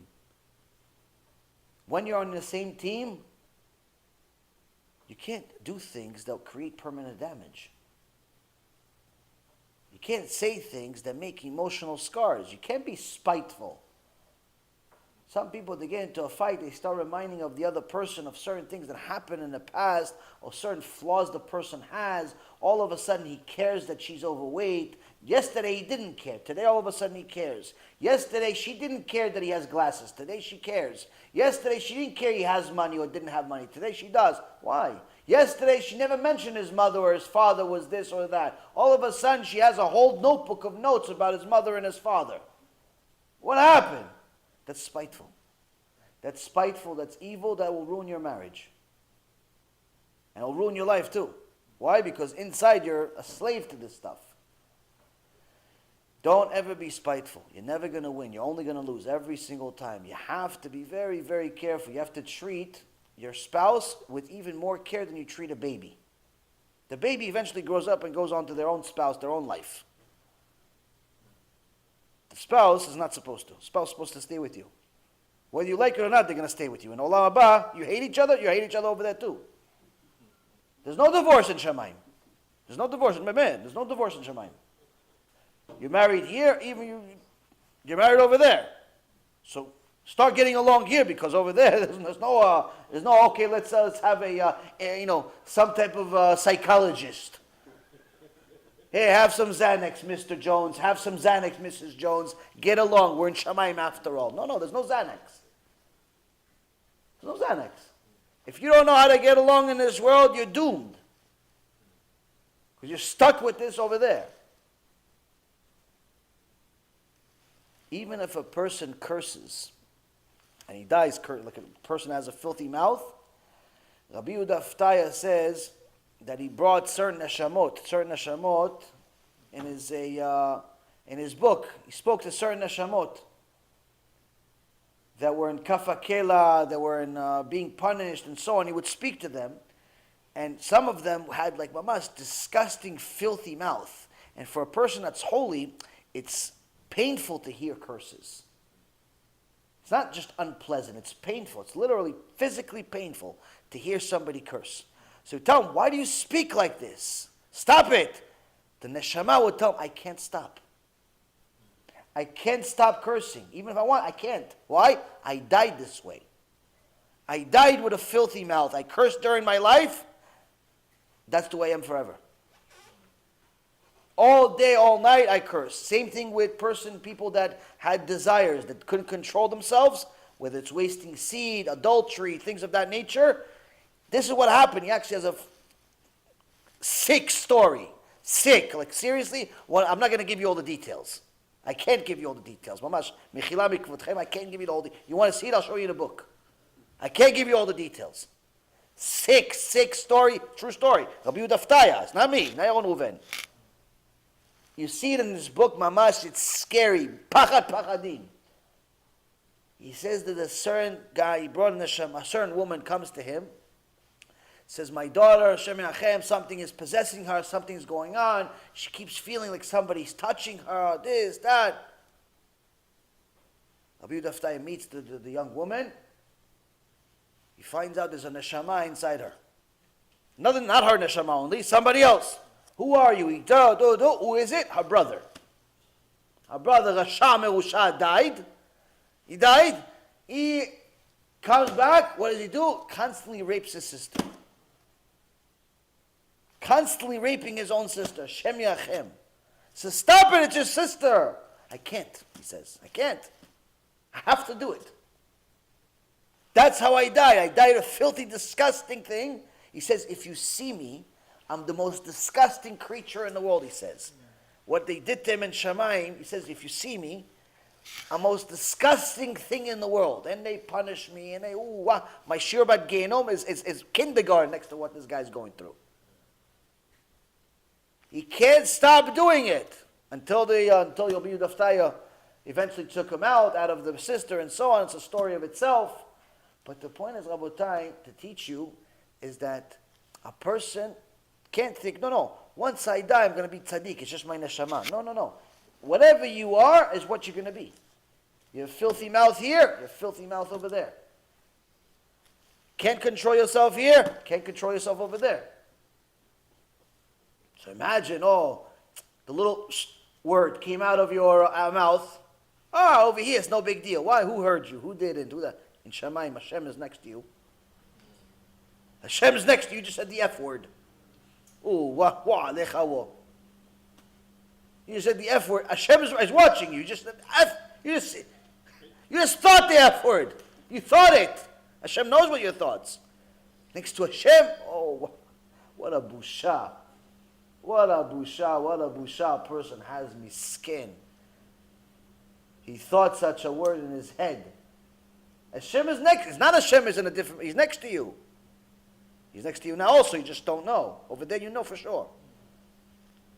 Scary. Pachad pachadim. So a person needs to work on his heart and get the slavery out of his heart. All of these evil traits are mamash, different forms of slavery.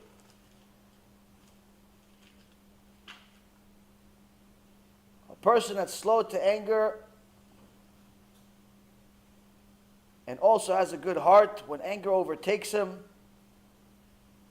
he ends up being a person that forgives easily.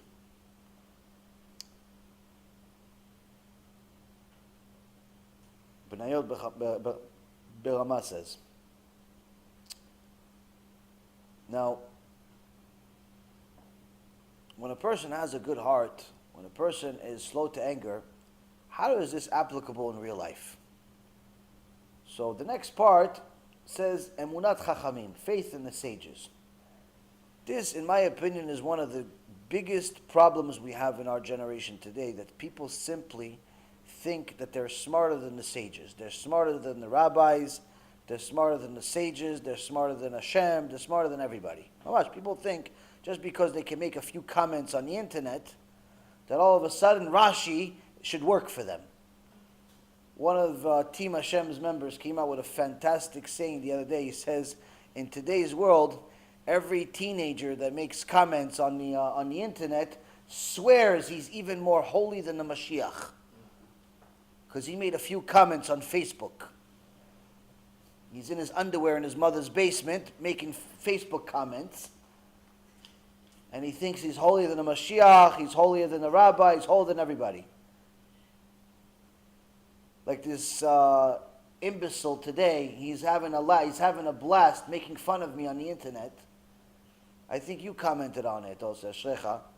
And he's like, oh, you should stop fighting against the Whigs, the war is lost, you're a nobody, you're just a YouTuber, and so I'm thinking to myself, obviously I saw a few things and I don't comment. When a dog barks, you don't bark back. But I saw what he wrote, I think you wrote something. And I'm thinking to myself, this guy's pretending that he's holding by the sages, that's why you shouldn't do this, and that's why you shouldn't do that, and he wants to give rabbinical advice, rabbi should do this, rabbi should focus on this. And I'm saying to myself, do you realize you're malbin pnei chavero berabim right now? You're making the worst sin in the world right now. You're making fun of somebody in public. It's one of the sins that you just lost olam haba. And you can't undo it. You can't undo it. Why? Even if you delete the comment, even if right now you watch a shiur, luckily Hashem had mercy on you, you deleted the comment right now. People read it. And you have no idea who read it. 5,000 people at any given moment can read all the comments on my page. 12,000 people on another page. Shtabach Shemo, people follow, Baruch Hashem, a lot of people. You're so lucky, maybe all 50,000 followed, saw this comment, you made fun of me. How are you going to undo it? What, are you going to start sending individual emails to each one of them? Oh, listen, I really didn't mean to. I was just joking. I'm sorry. No, he's really a nice guy. No. What? What are you going to say? I don't care. It doesn't affect me. Comment as much as you want. Have fun. Write a book about it for all I care. I can't wait for somebody to write a book about me. All the wonderful things that I'm waiting for. It's coming out. I'm telling you, somebody's definitely coming out with a book, a website. I'm waiting for it. There's a few people already doing some things about me, wonderful things, but I can't wait for nice professional work. But I'm thinking to myself, man, think about it. How are you going to undo this? How are you going to undo this? You don't have any yirat shamayim? All these opinions you have. This is what people simply don't understand. They don't understand. You lose your temper for 1 second. You expose your ugly ego for 1 second, finished. Now what about somebody that controls himself? Now, to be a chacham, it's not just learning. It's about fixing your midot. one of the greats of the previous generation, Rav Kaduri, alav shalom, was one of the biggest mekubalim. He saw the Ben Ish Chai, saw him, not heard about him, saw the Ben Ish Chai. Somebody drew a painting of the Ben Ish Chai, was a famous painting with the Ben Ish Chai, and there was other people in this. And Rav Kaduri saw it. He goes, "You're missing a chair." He goes, "No, what are you talking about? I'm not missing a chair. I saw the picture." He says, "You're missing a chair. There's a chair. It's another. It's the chair you're missing." He goes, "No, come on, Kvod Rav. I know what I'm drawing. I'm an expert." He says, "You're missing a chair in this picture. The Ben Ish Chai, you're missing a chair. There's another chair in this picture. There's another chair." He goes, "How does the Rav know another chair? What, off your memory?" He goes, "No, I sat in it. I was in the chair. You're missing. I was there. I'm in the picture. I'm in the picture." Imagine being on the same ground as the Ben Ish Chai. Not talk, being in the same ground. You stand, you happen to be in the same ground, you step on the same sand he stepped on. Rav Zev from New York, I go visit him, he's from the Ben Ish Chai's family. He used to have breakfast with the Rav Kaduri every morning. He used to have breakfast with the Rav Kaduri every morning. Limit. So anyway, Rav Kaduri, alav shalom, when he got married the second time, his first wife passed, he got married a second time to a Rabbanit Dorit. Rabbanit Dorit, tzadikah, a young woman, very tzadikah. She, mamash mesirut nefesh, that she wanted to help the tzaddik as his wife, as his helper, as everything. And he was already 100 years old, and he had a very simple diet. What do you have? Bamba. That's what he eats. Breakfast, lunch, dinner, bamba. That's it. Now, Rav Kaduri, alav shalom, dealt with a lot of Kabbalah, a lot of mystical stuff. He would put together kamea, these different things. It's not kamea that you buy in the street for $20, $50, $100 because the guy has a long beard. Real kamea could sometimes take a week, 2 weeks, a month, sometimes longer to put together. The person has to first not only know what they're doing, they in some cases have to go to the mikveh many times, they can't talk for a long time, they have to be a very, very holy person. Some of these kameot, you have to mamash fast every single day for a week, just to put it together. You can't just buy these things anyway. You're not buying them at stores, put it that way. If it's a real one, you're not buying it in the store. One person thought that they bought a kamea from one of these, off the corner people. They had a heart with a picture of a tzaddik on it. It was the Baba Sali, actually, I believe. And somebody else bought the same thing with some picture of somebody else. They thought, oh, this is good, it's a blessing. Tzaddik's on it. One day, the chain fell, broke, open. What do they see inside? A cross. Inside it, I have a picture of it. Inside it, there's a cross with stuff from the New Testament. Shem Yachem. The Christians and Mamash trying to do everything possible to infiltrate the neshamot of innocent Jews. Everything possible. I have pictures of this stuff. Don't buy anything off of people you don't know. Nothing. There's nothing. Don't buy anything. Don't trust anybody. The Satan is using all weapons today. So anyway, Rabbanit Dorit was calling Rav Kaduri, and there was somebody else in the room with him. Kvod Rav, lunch. Kvod Rav, lunchtime, bamba. Now Rav Kaduri at that moment was working on a kamea for over a week. He was working off on a kamea over a week, writing it, putting things together with the ink. You make one mistake, a week's worth of work, fasting and everything goes to the garbage. A week. For the Rav, breakfast is going to get cold. Bamba. It's going to get cold. For the Rav. She saw he didn't answer. She came to the Rav. She was for the Rav, and she tapped her hand on the table, like put her hand on the table. Not hard, just put her hand on the table for the Rav, like to get his attention. For the Rav, she didn't realize that she lifted by accident something that lifted all of the ink. And all of the ink poured on the kameh, ruined the whole thing. A week worth of work, fasting, reading, everything, gone. Now the guy that was there told the story. He says, I was sure at 100 years old, Rav Kaduri was going to break the whole house. He says, but what did he do? As soon as this happened, Rav Kaduri starts laughing. He says, Rabbanit Orit, see? She knows what she's doing. Come. Like nothing happened. He's happier. Rabbanit Orit, how are you? See, she knows what she's doing. She knows what she's doing.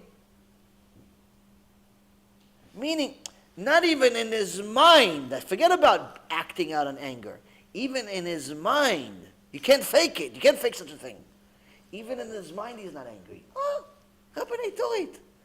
Completely not even considering a week worth of work and this, and nothing happened. Rabbanit, yeah, it's lunch.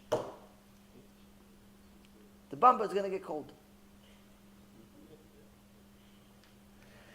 That's a chacham. That's someone see, that's the difference. Chacham is not just reading books. Of course, it requires it. Chacham is applying the books. Applying the Torah to your life. That's a chacham. When a person understands that anger is poison, he simply does not allow himself to get there. There was, the Gemara says, there was two nevelot, two people, two despicable people that like to gamble, like to mess around with rabbis, and they decided to make a bet. Says, we're going to make a bet, 400 zuz. 400 zuz is a huge amount of money. 400 zuz, talking about big money. Says, I bet you 400 zuz that you can't make Hillel. Hillel is a can angry. The other guy says, I can make the walls angry. For 400 zuz, Hillel will become worse than me. Let's do it. 400 zuz. Put it on a table, put it on a table. All he has to do is make him angry. Hillel as a can, make him angry. That's it. So when do you go to somebody and make him angry? When's the perfect time to make somebody angry? Friday. Why? Everybody's angry naturally on Friday. Pressure, getting ready for Shabbat, the paycheck didn't clear, the traffic, problems, everyone's this, everyone's that. You're already angry naturally on Friday. Naturally, you wake up, Tisha B'Av, we skin. Somebody work on themselves, already wake up in the morning, already thinking about how I'm going to get to the Shabbat. What Shabbat? You just woke up, it's 8 o'clock in the morning, 7 o'clock in the morning. You're already worried about Shabbat. Shabbat is another 12 hours from now. Already he's upset. How I'm going to make it, how I'm going to cook, how I'm going to clean, how I'm going to do this, how I'm going to do that. Everybody's under so much pressure for Shabbat, they forget that it's supposed to be a holiday. They make it like it's like a funeral. So now he comes to, in those days, not like today, you could take a shower 500 times a day with no problem. In those days, you had to take the water, put them in a thing, heat them up with the fire, wait for them to heat up, then dip in there, takes a little while, took a while to heat up water and everything else. So in the afternoon, he comes to the area, to the neighborhood of where Hillel Zaken. Now Hillel Zaken is not your ordinary rabbi. Who is he? He's the president of Am Yisrael. He is top of the top. Best of the best. It's like the king. It's like the king, meaning you don't have to be religious to know who Hillel is. You don't have to be Jewish to know who Hillel is. Everybody knows who Hillel is. Hillel, not only that, he is from the lineage of David HaMelech. If Mashiach was in that generation, most likely it's Hillel. This Hillel. This Am Haaretz, Nevela, comes, he says, Mi kan Hillel, Mi kan Hillel. Like, who's Hillel? Not Rabbi Hillel. Who's Hillel here? Who's this Hillel? Who's this Hillel? He's screaming in the middle of the neighborhood. Like he doesn't know who he is. Who is this Hillel? Who is this Hillel? Hillel, right now, at that moment, was supposed to go into the bath. Takes his bath, puts the coat on. The rabbi says, somebody's yelling your name. Okay, I'll get there. So 1 second, let me go. Yes, my son. How can I help you? Yes. You Hillel, you're Hillel. Yes, my son. How can I help you? What can I do for you, my son, Alik? My son, you don't know who I am. Already in the meeting, I'm giving you a nice slap. But this guy, Hillel's like, what can I do for you, my son? He calls him my son, Bni Ayakar, he says to him. Ken Bni Ayakar. Oh, why do Chinese people have their eyes like this? This is what he asks him. Oh, Sheila Gdola Sha'alta. He says, wow, what a big question you asked. Big question. That's the question you asked. You interrupt my shower, my Shabbat, for this question. He says, Sheila Tova, you asked. They live in a certain area of the world where there's a wind and the sand, and Hashem wants to protect them, so He made their eyes this way. That's explanation. I'm minimizing it. Anything else, my son? No, it's fine. He goes inside and he waits him, this nevela, this despicable person, he waits a little bit because he knows he's using his robe, so he knows he's going back in the shower. He waits just enough time to let him go back into the bath, warm the water, heat it up, and what did he do again? Mikan Hillel. Like you didn't just see him 2 seconds ago. Why are you asking who he is? How embarrassing is it? Somebody screaming. Imagine somebody coming to your block, to your neighborhood. Mikan Yaron. Why are you yelling my name? Just ring the doorbell. Send a text message. Like, relax, buddy. Mikan Hillel. Who's this Hillel? You didn't just see him 2 minutes ago. Facebook Live, nothing. So Hillel puts the robe back on, comes out. Yes, my son. Yes, my son. How can I help you? Yes, my son. Bni Ayakar. He asked him some other stupid question. Why do black people have big thighs? This is what he asked him. Why do they have big thighs? He gives him an answer, this, that, the other thing. They're stronger, they're this, they're that. You have any other questions, my son? No. Goes back inside. 15 minutes later.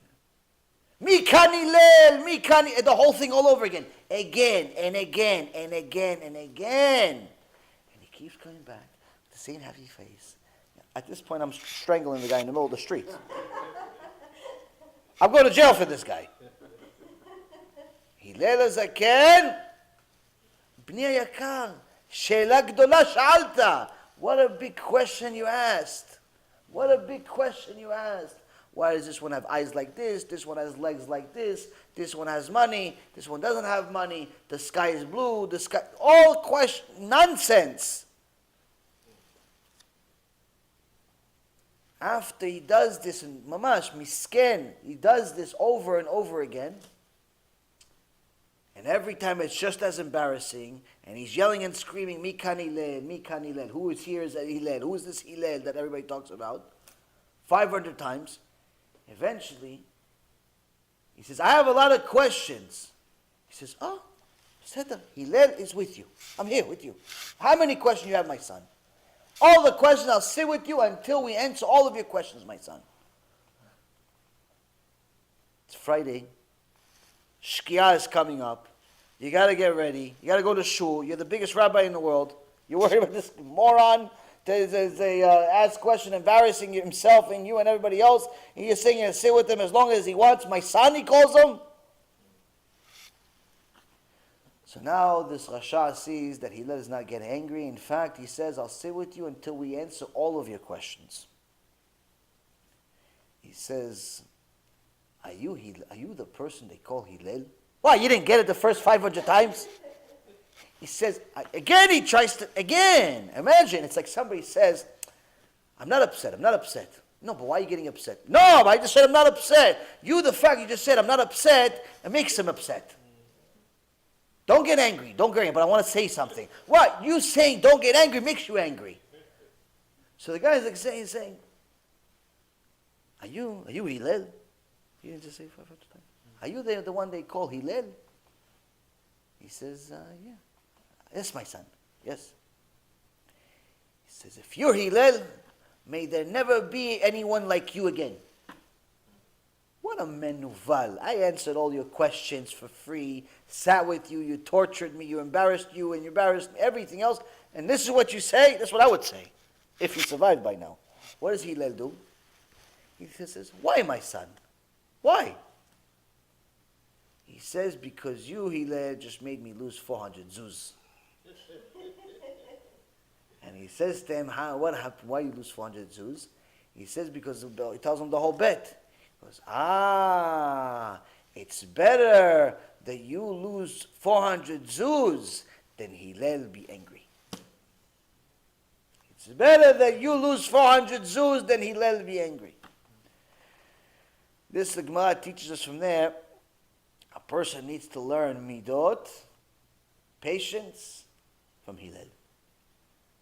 From Hillel. Why? It's all a test. It's all a test. It's all one big test.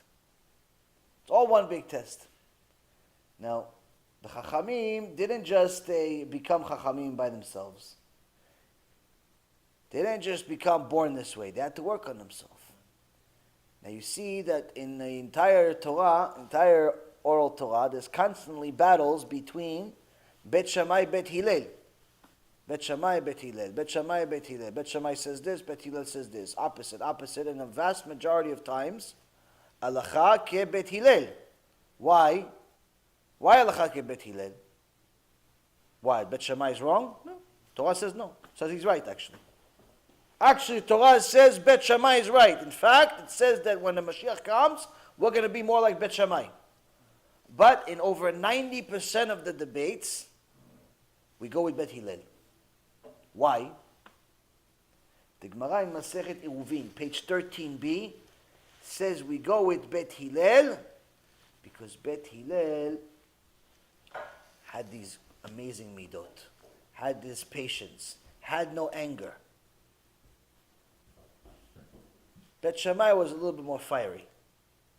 Bet Shammai wouldn't let him survive, the guy. Somebody came to Bet Shammai one time, went to Shammai, and he says to him, I want to learn the entire Torah on one leg. He hit him with the stick. Get out of here, you and your nonsense. Same guy went to Bet Hillel. I want to learn the entire Torah in one leg. Okay, my son. Sat with him, teach him, and he ended up converting him. He says, see, Bet Hillel over here is better. Yeah, but who's going to do that other than Hillel? Who's going to do that other than Hillel? But we have to learn Halacha kebet Hillel. Why Halacha kebet Hillel? Because these midot is what we need in this world. Next world where there's no Yetzirah and other things, we're going to be more like Bet Shammai. But nonetheless, it's having this, becoming a Hillel is not something you're just born with. It's not something that you could just acquire easily. You have to overcome major, major obstacles. One of the biggest obstacles that we have today in this generation is Emunat Chachamim, which is the next part, most likely the last one for tonight. This is having faith in our sages. Unlike other religions that are solely dependent on one person that died or that never lived bichlal, whether it be Christianity's falsianity or false testament, that is all dependent on some guy that was really an adulterer, that came out of adultery, that was a mamzer himself, him supposedly being righteous, even though he's as wicked can be. The whole thing depends on him. Meaning, if he's not in the book, the whole book is garbage. It's garbage, actually, regardless, but the point is that the whole thing depends on him. Now, even the followers of Yeshu Yimach Shemo V'Zichro go against his sages, go against the people that put together the New Testament.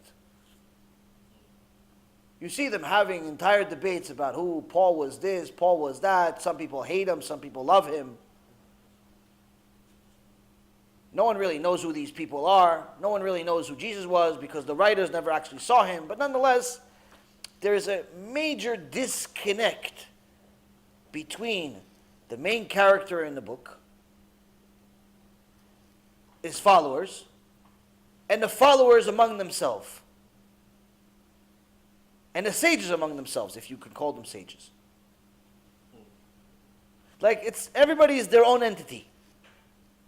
That's why you're never going to meet two Christians with the same belief. Every one of them believes something else. Every single one of them makes their own version of Christianity. No two Christians believe the same exact thing. This one believes he's Mashiach, the other one believes he's God, the one believes he's both, some believe he's Pikachu. Oh, everybody has their own little nonsensical belief that they create, and they just pick and choose whatever they want to believe, what they don't want to believe, and most of them are really ignorant anyway. They just know just a little bit, just enough to make them idol worshippers, but that's it.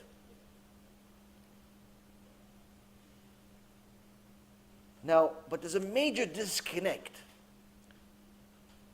between them and the sages, if you will. Not very different when it comes to Islam. Islam, the whole thing depends on Muhammad. If there's no Muhammad, there's no religion. You can't say, oh, no, we pray to Allah. It's not true. They pray to Muhammad. They pray to Muhammad. If this Muhammad is in the picture, Islam is good. Muhammad's not in the picture, Islam is in bad shape. Why? That's up to them. I saw one time them reading their own version of what happened during the Exodus. What happened in Egypt. Their own version. It's like a midrash almost. Or what happened with Moses, they call him Musa. It said that Paro was evil. Paro was evil in his heart. Even though they're coming from the same place, they said Paro was evil in his heart. He's going to get us all in trouble. They're writing in their own book. Say he's going to get us all in trouble. He's evil. Musa is a good person. Blessed be upon him, and so on. It's in the Quran. But if you keep going along the story, somehow, even though he wasn't even alive for another 2,000 years, Muhammad comes along. Oh, and Muhammad, blessed be his name. What does he have to do with this? He's not even alive for 2,000 years. Meaning, without Muhammad, there's no Islam. Why is this a serious problem? Because first of all, this could be idolizing. But aside from that, that means that everything depends on a human being. And there's a major disconnect. There's really, even though they have, if you want to call them sages, wise men, whatever you want to call them, they don't refer to them. Everything goes always back to Muhammad, nonstop. Because their religion depends on one person. Christianity depends on one person. Buddhism depends on one fat person. Everybody has their person. Judaism doesn't have a person. We have God, we have His sages. We have God, we have His sages. You want to be a sage? You can be a sage. How? Learn an enormous amount of Torah and make sacrifices from the minute you wake up till the minute you go to sleep, in order to become one. But the reality is, Rabotai, is that having faith in these sages from our previous generation is very much the bedrock of our Torah. Because if you don't have faith in our sages, then you're not going to have authentic Judaism. Only when a person understands that his teacher, her teacher, is her connection to the sages, her connection to Mount Sinai. Not a connection to God. Connection to God, you don't need anybody. But in order to know exactly what happened and the word of Hashem and what does He want and how does He want and so on, we depend on our sages. Not one sage, not two. We have countless sages throughout history. Each one specialized in something else, some the same things, some others, some debated among each other, some agreed with each other. But the point is, we have to rely on many, many sages. And even if we determine that we want to go with one specific opinion, that opinion has to be accepted by other sages. You can't just decide, no, I'm just going to go with the Rambam on this one. I'm just going to go with this one on that one. You can't just decide for yourself to mix and match, make a salad out of Judaism. It has to be accepted by also the modern sages. And the problem is that when a person does not submit to the sages, submit to the chachamim, submit to the rabbis, he's not going to have authentic Judaism. He's actually going to have quite the opposite. because he's going to try to translate the law himself. He's going to read the Shulchan Aruch himself and decide what's halacha. He's going to read the Rambam himself and decides what's halacha. And the problem is that he's deciding what took our sages a lifetime to determine in 5 minutes, like it's eating a bag of chips. Meaning he's not going to give it the same weight that he has to as if it's life or death. It's like, oh, okay, so if I make a mistake, big deal. They made mistakes. Which means that he thinks he's on the same level, or she thinks she's on the same level as the sages. And that's one of the biggest problems in the world that we have today. The people simply don't have emunat chachamim. They don't have any respect or faith in our sages. And the Machzor Vitri says that only when a person understands that his teachers are part of the tradition of the oral law given to Moshe Rabbeinu at Mount Sinai, can he earnestly apply himself to plumbing in debts. Meaning that only when he actually realizes that whatever teacher he decides, whoever his rabbi is, that's his connection to all of the teachers between him and Moshe Rabbeinu. This is the connection. There's nothing else. This is it. Until he submits that this is it, this is the connection, he's not going to be able to really go deep into things. Why? He's too busy questioning everything. He's too busy picking and choosing whatever opinion, picking and choosing whatever rabbi, picking and choosing everything like it's a salad, like he's picking and choosing a new outfit to wear for his bar mitzvah. And a person like this will fall into the trap of being very cynical and become like the ancient Sadducees and Bethusians who rejected the entire oral Torah. I see this a lot today with different people that simply do not have a rabbi. They say they have a rabbi sometimes, but the rabbi doesn't even know who they are. Or they just don't listen to the rabbi. They say he's my rabbi, but when the rabbi said something to them, they don't listen to him. It's like, oh yeah, he's my rabbi. I just don't listen to everything he says. That means he's not your rabbi. If you're not listening to everything he says, especially the stuff that you don't agree with, he's not your rabbi. He's just a guy that you know. That's it. Because Torah tells us, part of our old Torah, you have to have Yirat Shamayim. You also have to have Yirat Harav. How much? You have to have as much fear of the rabbi as you do of fear of God. To that extent. Why? He's your connection to the truth. Not connection to God. You don't need anybody to connection to God. But he's your connection of how to serve this God. What to do, when to do it, and so on and so forth. What's expected of you. The Tiferet Yisrael continues and he says, a fool believes everything, but a heretic believes nothing. A fool is just somebody that is just, whatever you tell them, oh wow, wow, wow. Every 2 seconds, wow, amazing, wow, amazing. You're not going to check what I just said? Doesn't it sound a little bombastic, some amazing, like crazy? You're not going to check, you're not going to open a book, go on the internet, do a Google search, something, everything you're going to believe? Oh, it's a fool. That's a fool. New fools born every day. But it's something worse than a fool. A heretic. A heretic believes nothing. Whatever you tell him, no, I don't think that's what he said. Hey, it's right, look, hey, Rambam, here you go. Rambam, Echot Shuvah, that's what he says.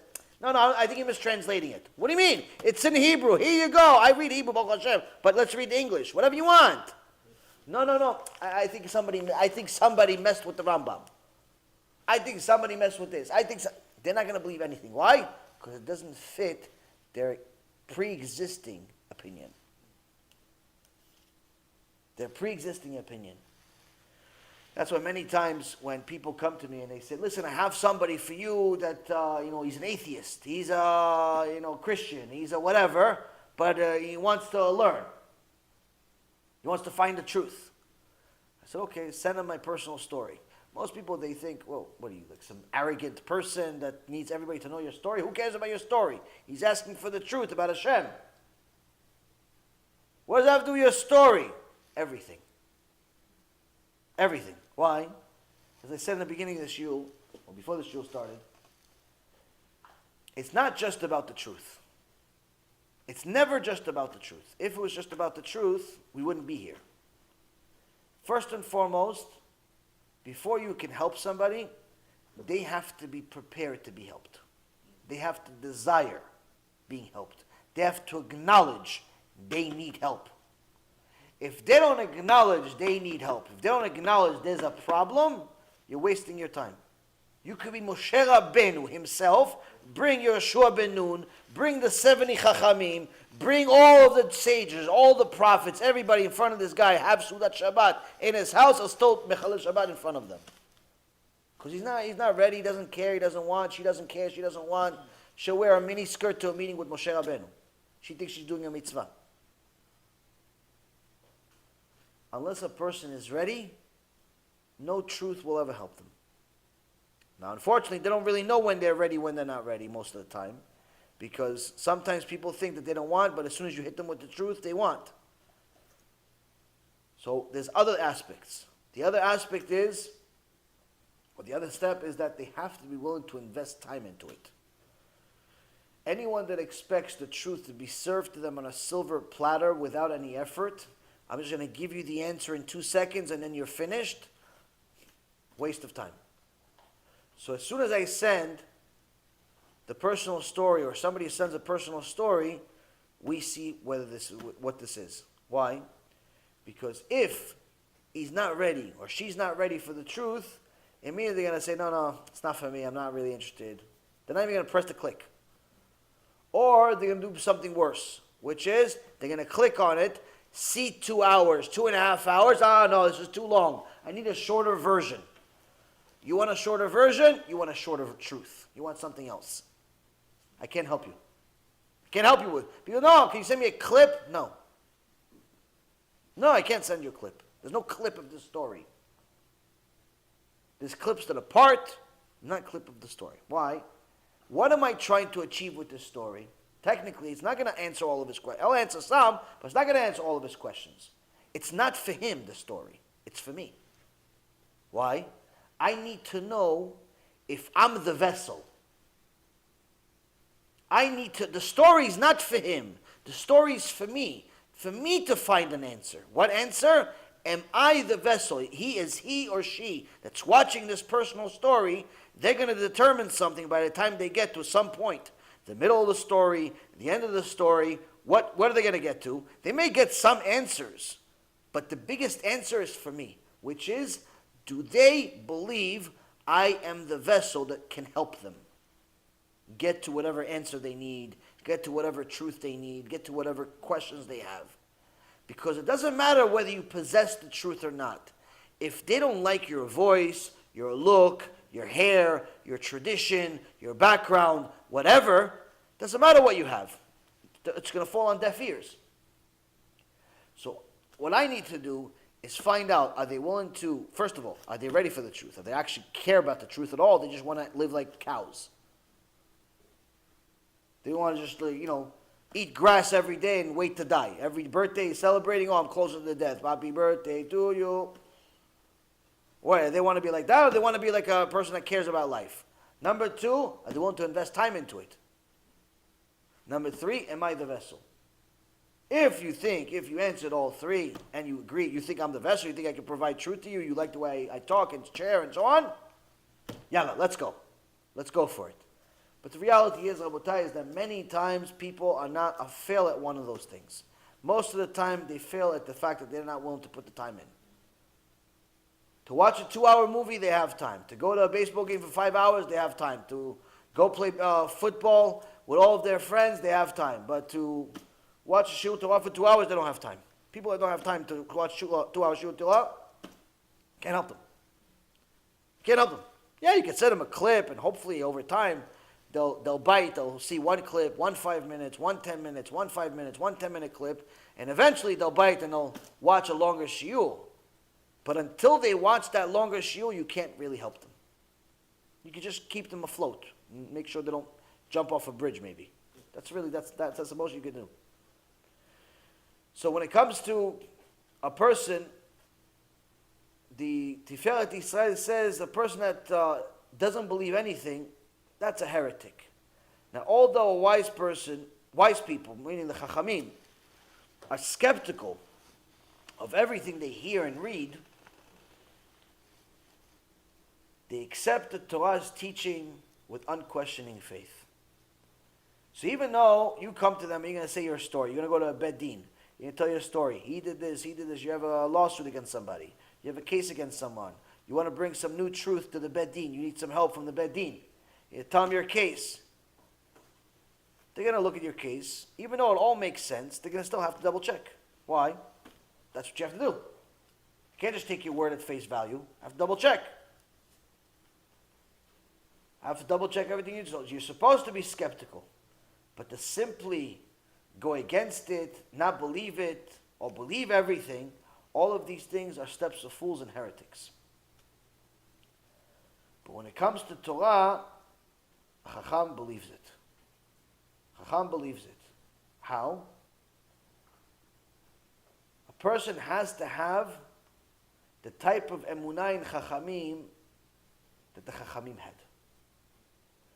You have to have emunah in Chachamim like the Chachamim had for other Chachamim. That the Chachamim had in the Torah itself. The Meshivat Nefesh elaborates further. It says that a person will succeed in understanding the words of the Chachamim, the words of the sages, only if he believes that they were infinitely greater than he.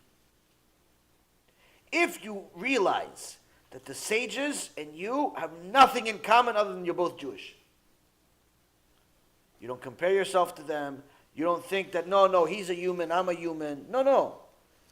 He is in a different world. That's why he's the sage. And I'm me. I'm little old me. That's it. I'm barely a human being. If Moshe Rabbeinu says, "V'anachnu ma," I'm nothing. Moshe Rabbeinu, we should realize we're less than ma. But unfortunately, what we don't realize is that the more of a ma, more of a nothing you think that you are, the more like Moshe Rabbeinu you are. The more of something you think you are, the more of a Korach maybe. A Sav. So the Meshivat Nefesh says that a person needs to know that the sages were infinitely greater than him. I hate it to see people talk about sages like they're talking about their friends in a schoolyard. Or decide to go against the sages. No, I disagree with Rashi here.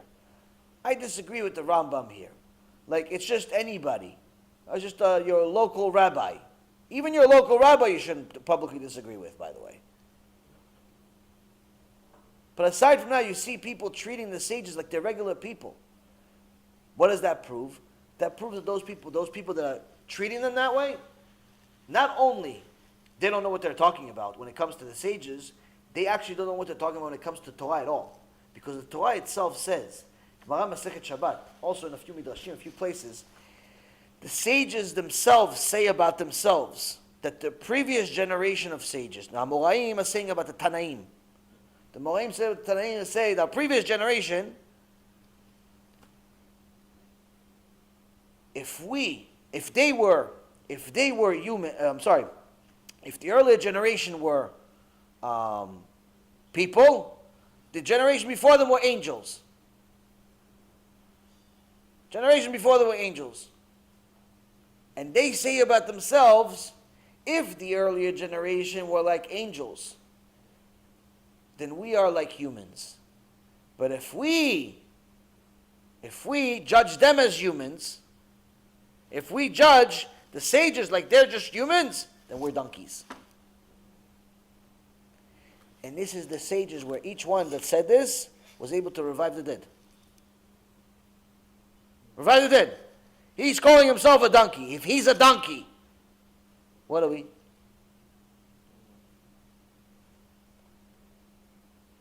Emunat Chachamim is something critical. It's a critical part of Torah. It's a critical part of Emunah. It's a critical part of where we stand as a nation. And it doesn't just apply to the sages of 2,000 years ago. An Avrech that we know goes to the Kollel of Rav Ephraim. Rav Ephraim's Kollel, one of the Avrechim there. His wife, God bless her, she was sick. Doctor said we have to have surgery. We have to have a serious surgery. Shem Hashem, life danger. He says, hold on, let me ask my Rav. He goes to Rav Kanievsky. Shichyeh. Goes to Rav Kanievsky. Recent story. Goes to Rav Kanievsky. For the Rav, doctors are saying we have to have surgery. There's a gidul, there's some growth. Rav Kanievsky says, no surgery. Don't need a surgery, just pray. Right? Pray. Last time I prayed, I barely had any kavanah about who I'm talking about. Pray. Doctor's saying it's life danger. There's a growth, there's a this, there's that. Avrech tamim tiyem Hashem. If you're an avrech, you're ben Torah, rabbi says pray, that's what you do. They go back to the doctor. Doctor says, okay, we have to have the surgery. No. Sorry, doc, I just went to my rabbi. He says, no surgery. Well, I'm sorry for your whoever your rabbi is, but your wife has to have a surgery. She has a growth. I'm sorry, doc, I can't do anything against my rabbi. Rabbi says no. So what's your rabbi's solution? He said pray. The doctor, with all of his ego, was like laughing at this. These people are playing with their life. What's going on? What's wrong with these people? She's in the hospital. They decide, let's take another scan. I think it was in her head or something like that. Take another scan. They look at the avrech like he just came out of Mars. They look at the scan. They look at the avrech. They have no idea. They have no idea what's. They feel like they want to be koach, that the ground swallows them at this point. Why? The gidul they were all talking about and laughing about and this and that and saying your rabbi doesn't know anything. Gone. Simply not there. Done. Why? The rabbi said pray. Yeah, but we saw something. So what? You saw something. So what? You saw something. Yeah, but we have a picture of it. We have a picture. There was a gidul, the Shem Hashem. The head and the thing was almost the same side. So what? So what? So what? You saw something. People think that because they see something, it means something. Miracles like this were part of the day-to-day life of the Abu Chatzira family, the Baba Sali's family. Baba Sali, by the way, as I said, the Elula is tomorrow. He was born in 1889, died in 1984. Baba means Abba. Baba means Abba. And Sali is either a short for his name, which was Israel, or Sali is also mitpalel. Mitpalel means the prayer. The father's prayer. He was known to pray for Am Yisrael, for people, and so on. Now, his father, Rav Mas'ud Abu Chatzira, was one of the Gedolim in Morocco, and Ish Torah, Ish Emet. And story goes, one day there was some Arab bully, giant, that was torturing the Jews in the town. And one day he decided to pick on a crippled Jew, misken. Everybody's in Beit Knesset, and they come to the Beit Knesset, and on the way they see he takes this crippled Jew, takes him off his seat, and just starts torturing him, starts beating him up, slapping him around. They all scared to death of this giant. They run into the shul. So Abu Chatzira says, what happened? What happened? For the Rav is Muhammad, or Ahmed. Ahmed was his name. Ahmed the Meshuga, Ahmed the crazy is here. Who's who? Ahmed the crazy. Who's Ahmed the crazy? So, it's the one that's torturing us. He goes, there's somebody hurting the Jews and while I'm here? Who is it? He gets up, leaves the Sefer Torah, let's go. Old man. He's not a billion. Old man, old little man. Who is it? He comes outside. And everybody's like, no, for the Rav, they try to stop him. They try to stop the rabbi. He's an old man. What are you going to go fight this giant Hamas? He says, I command you to get out of my way. Show me where he is. He goes outside. There's hundreds of people. They're all scared. They say, let's start saying Kaddish about a rabbi. He sees this Ahmed. torturing this poor Jew. He walks up to him, taps him on the back. The big Ahmed turns around. He gets a slap in his face by the old Abu Chatzira. He gets a slap in his face, and then he punches him in the head. He didn't knock him out. He's an old man.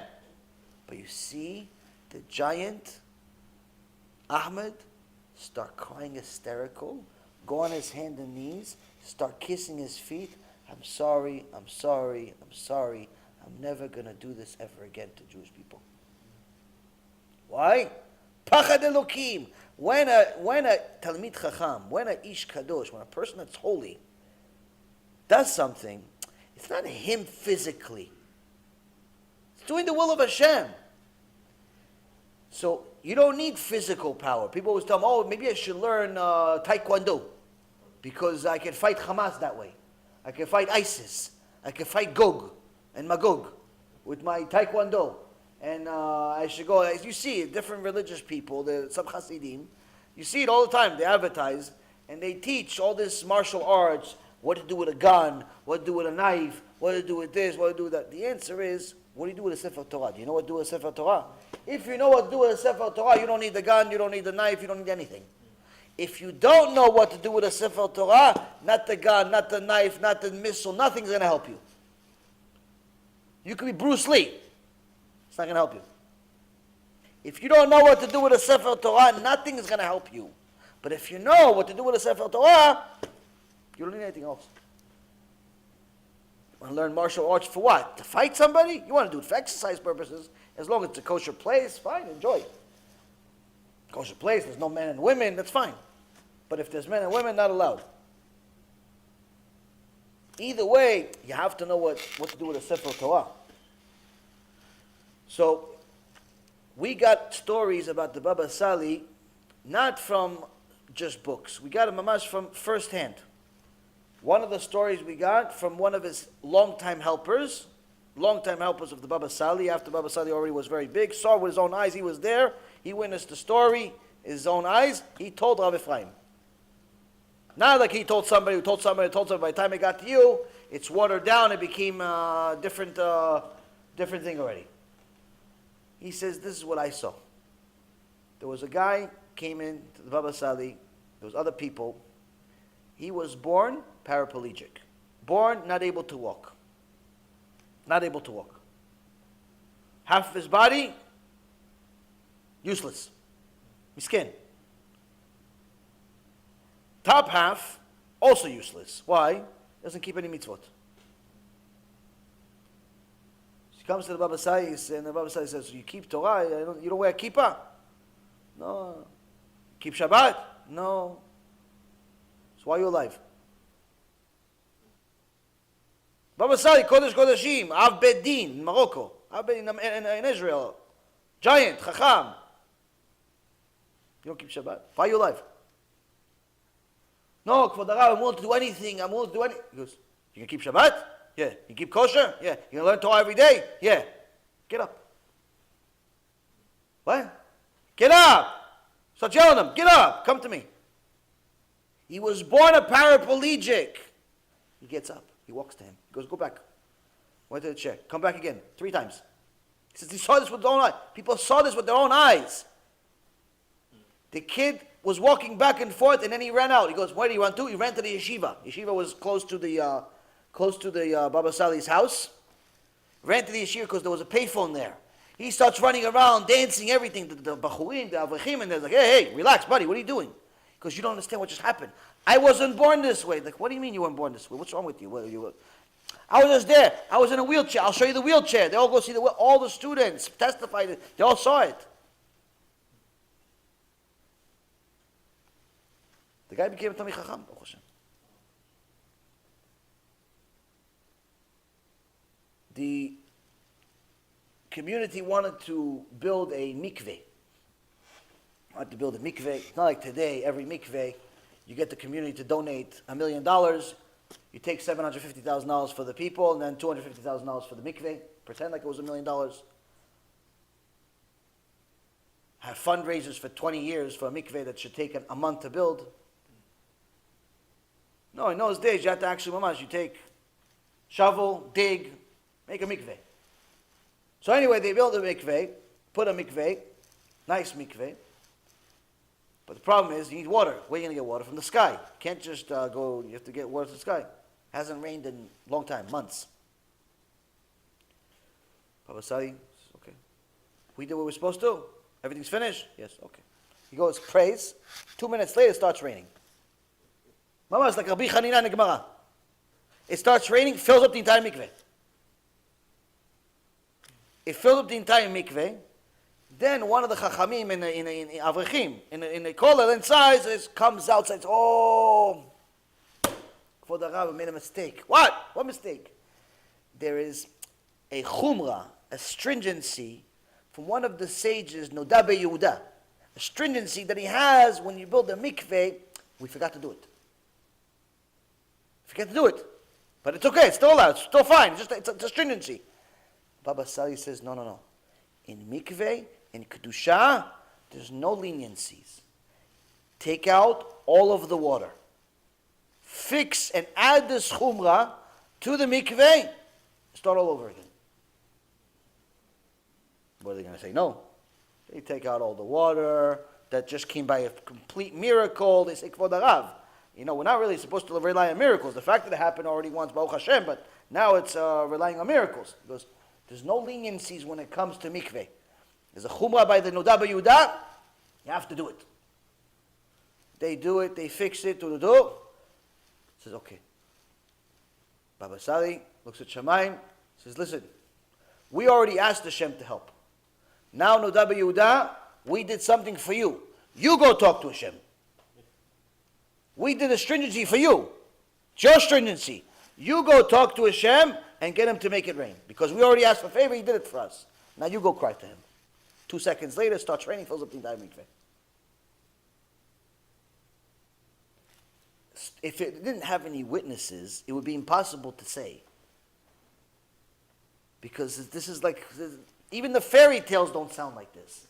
But this was literally day to day. There are so many stories about the Baba Sali, his family, it's unbelievable. How many stories you hear and see, it's truly, truly unbelievable. What kind of kedusha they had, but what people don't realize about the Baba Sali, about his family, is that they weren't simply born this way. They weren't simply just like this. They became like this through their obsession with Torah. So the Baba Sali was known to tell his people, okay, I'm leaving, I'm going away, I'll be back in 3 months. No one was allowed to know where he is. No one is allowed to come with him. He would go away for 3 months. Who would know? His wife. Why? He didn't go anywhere. He went and he would hide in his attic and he would study without stopping for 3 months. No one's allowed to know where he is. No one's allowed to visit him. No nothing. His wife, would sneak food into the attic. Every so often, he goes to the bathroom. That's it. He had a little tiny window so he could hear the prayer, so he could pray at the same time as the shul. But no one knew he was there for 3 months. Why? So he could learn Torah with all of the sacrifices and things you can think of and not think of without stopping for 3 months straight. Now, of course, he studied every day without it, but we're talking about studying Torah. Like I asked you guys, if you want a miracle, I tell people all this all the time. I learn this from my Rav. People want miracles. You want miracles, you have to do something for them. They don't come for free. Miracles are hard. Miracles are a big deal. Unless if you get a miracle without a big deal, that's going to take away from your olam haba. So if you want a miracle without taking it away from your olam haba, you have to make a sacrifice. So I tell people, anyone that wants to really become a Talmid Chacham and also get something in return, learn with Ta'anit Dibur. Don't talk for 2 hours straight learning. But real learning, not just sitting there eating popcorn. Real learning, 2 hours straight for 90 days straight. You do it 2 hours without talking, Ta'anit Dibur, learning for 90 days straight, B'ezrat Hashem, you're going to have a lot of good things happen.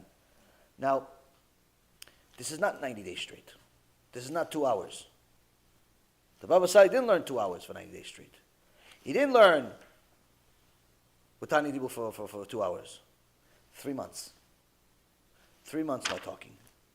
3 months learning. Not 2 hours. 3 months.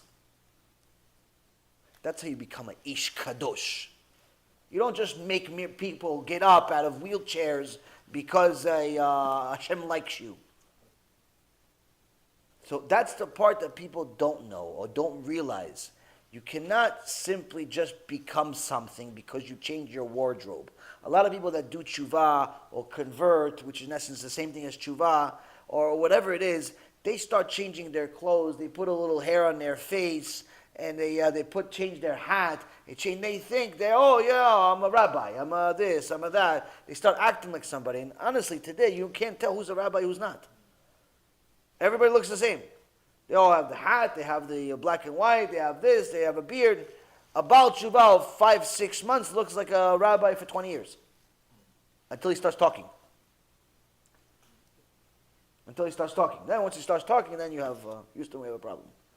But the reality is, Rabotai, is that you cannot just become an Ish Kadosh just because. The Baba Sali was not somebody that was just going to become just anybody. He was one of these people that made major sacrifices for the sake of Am Yisrael, but also made no leniency when it came to specific issues, especially when it came to Kedusha. Kedusha meaning when it comes to immodesty. He was very, very much against the wigs, to such an extent that he said that any woman that wears a wig, he didn't say whether it's synthetic or real, didn't matter. Any Jewish woman, married Jewish woman that wears a wig is going to be, she's preparing fuel for Gehenom to be burned in. One of his own family members, like a wife of one of the grandkids, found this funny. Yeah, she wore a wig. That's funny. My wig is not so, it's really short, so I don't have to worry much. Not going to be much to burn me. Like she thought it was funny. The minute she said this, she got a headache, she says. Now she thought, okay, it's a headache, it's going to go away. A day, 2, 3, 4, 5, a week, 2 weeks. The headache doesn't go away. Doctors, she thinks she's dying. She wants to die. All the CAT scans, this scan, that scan, every scan, don't know what's wrong with it.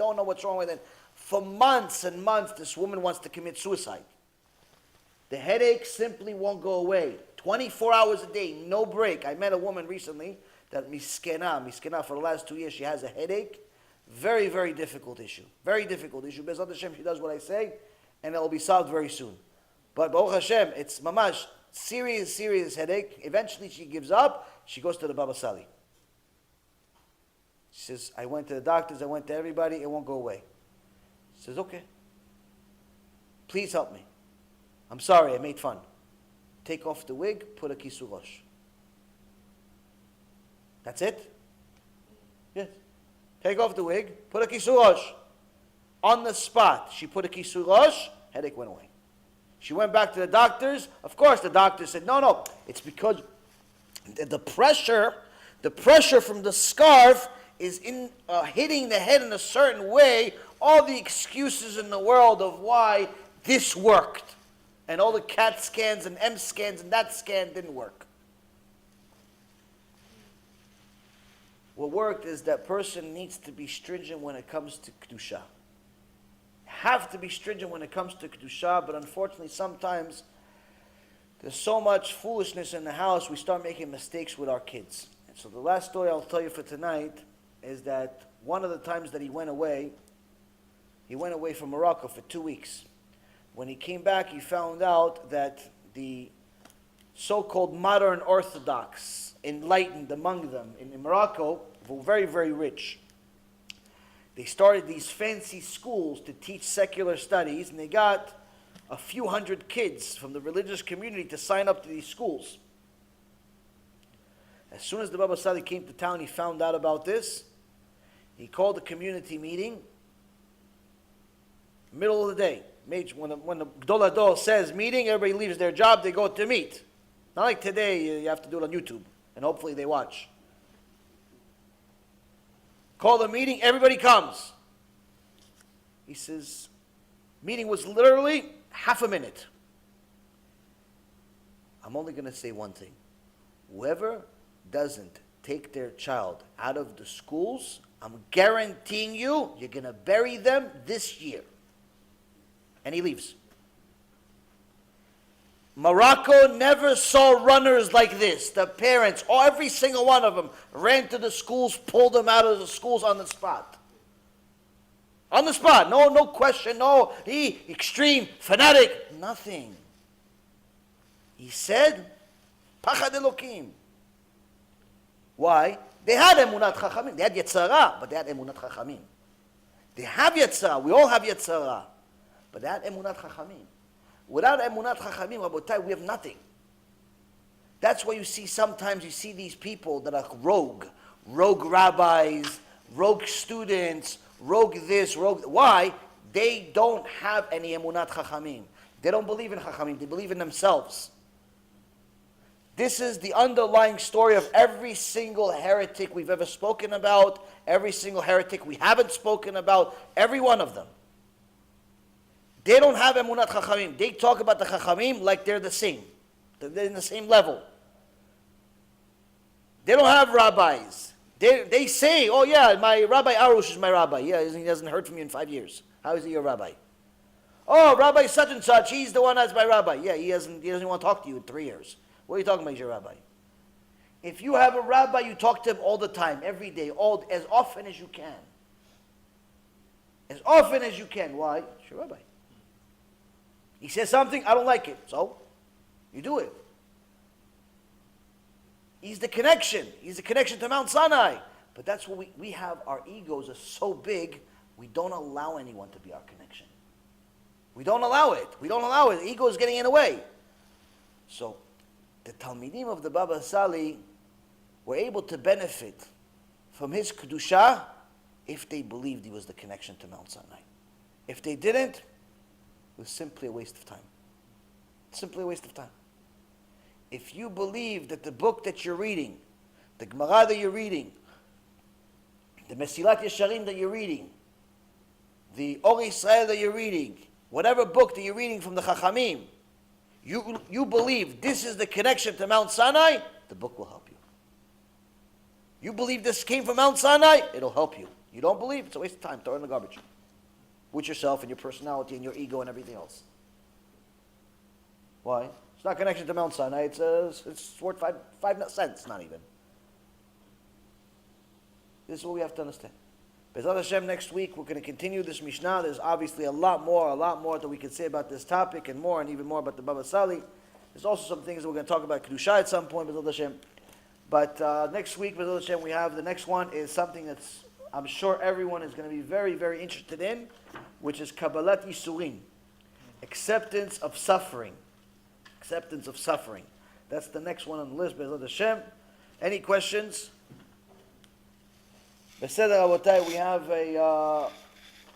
lots of interesting information, but we ran out of time. Baruch Adonai Leolam. Amen ve'amen.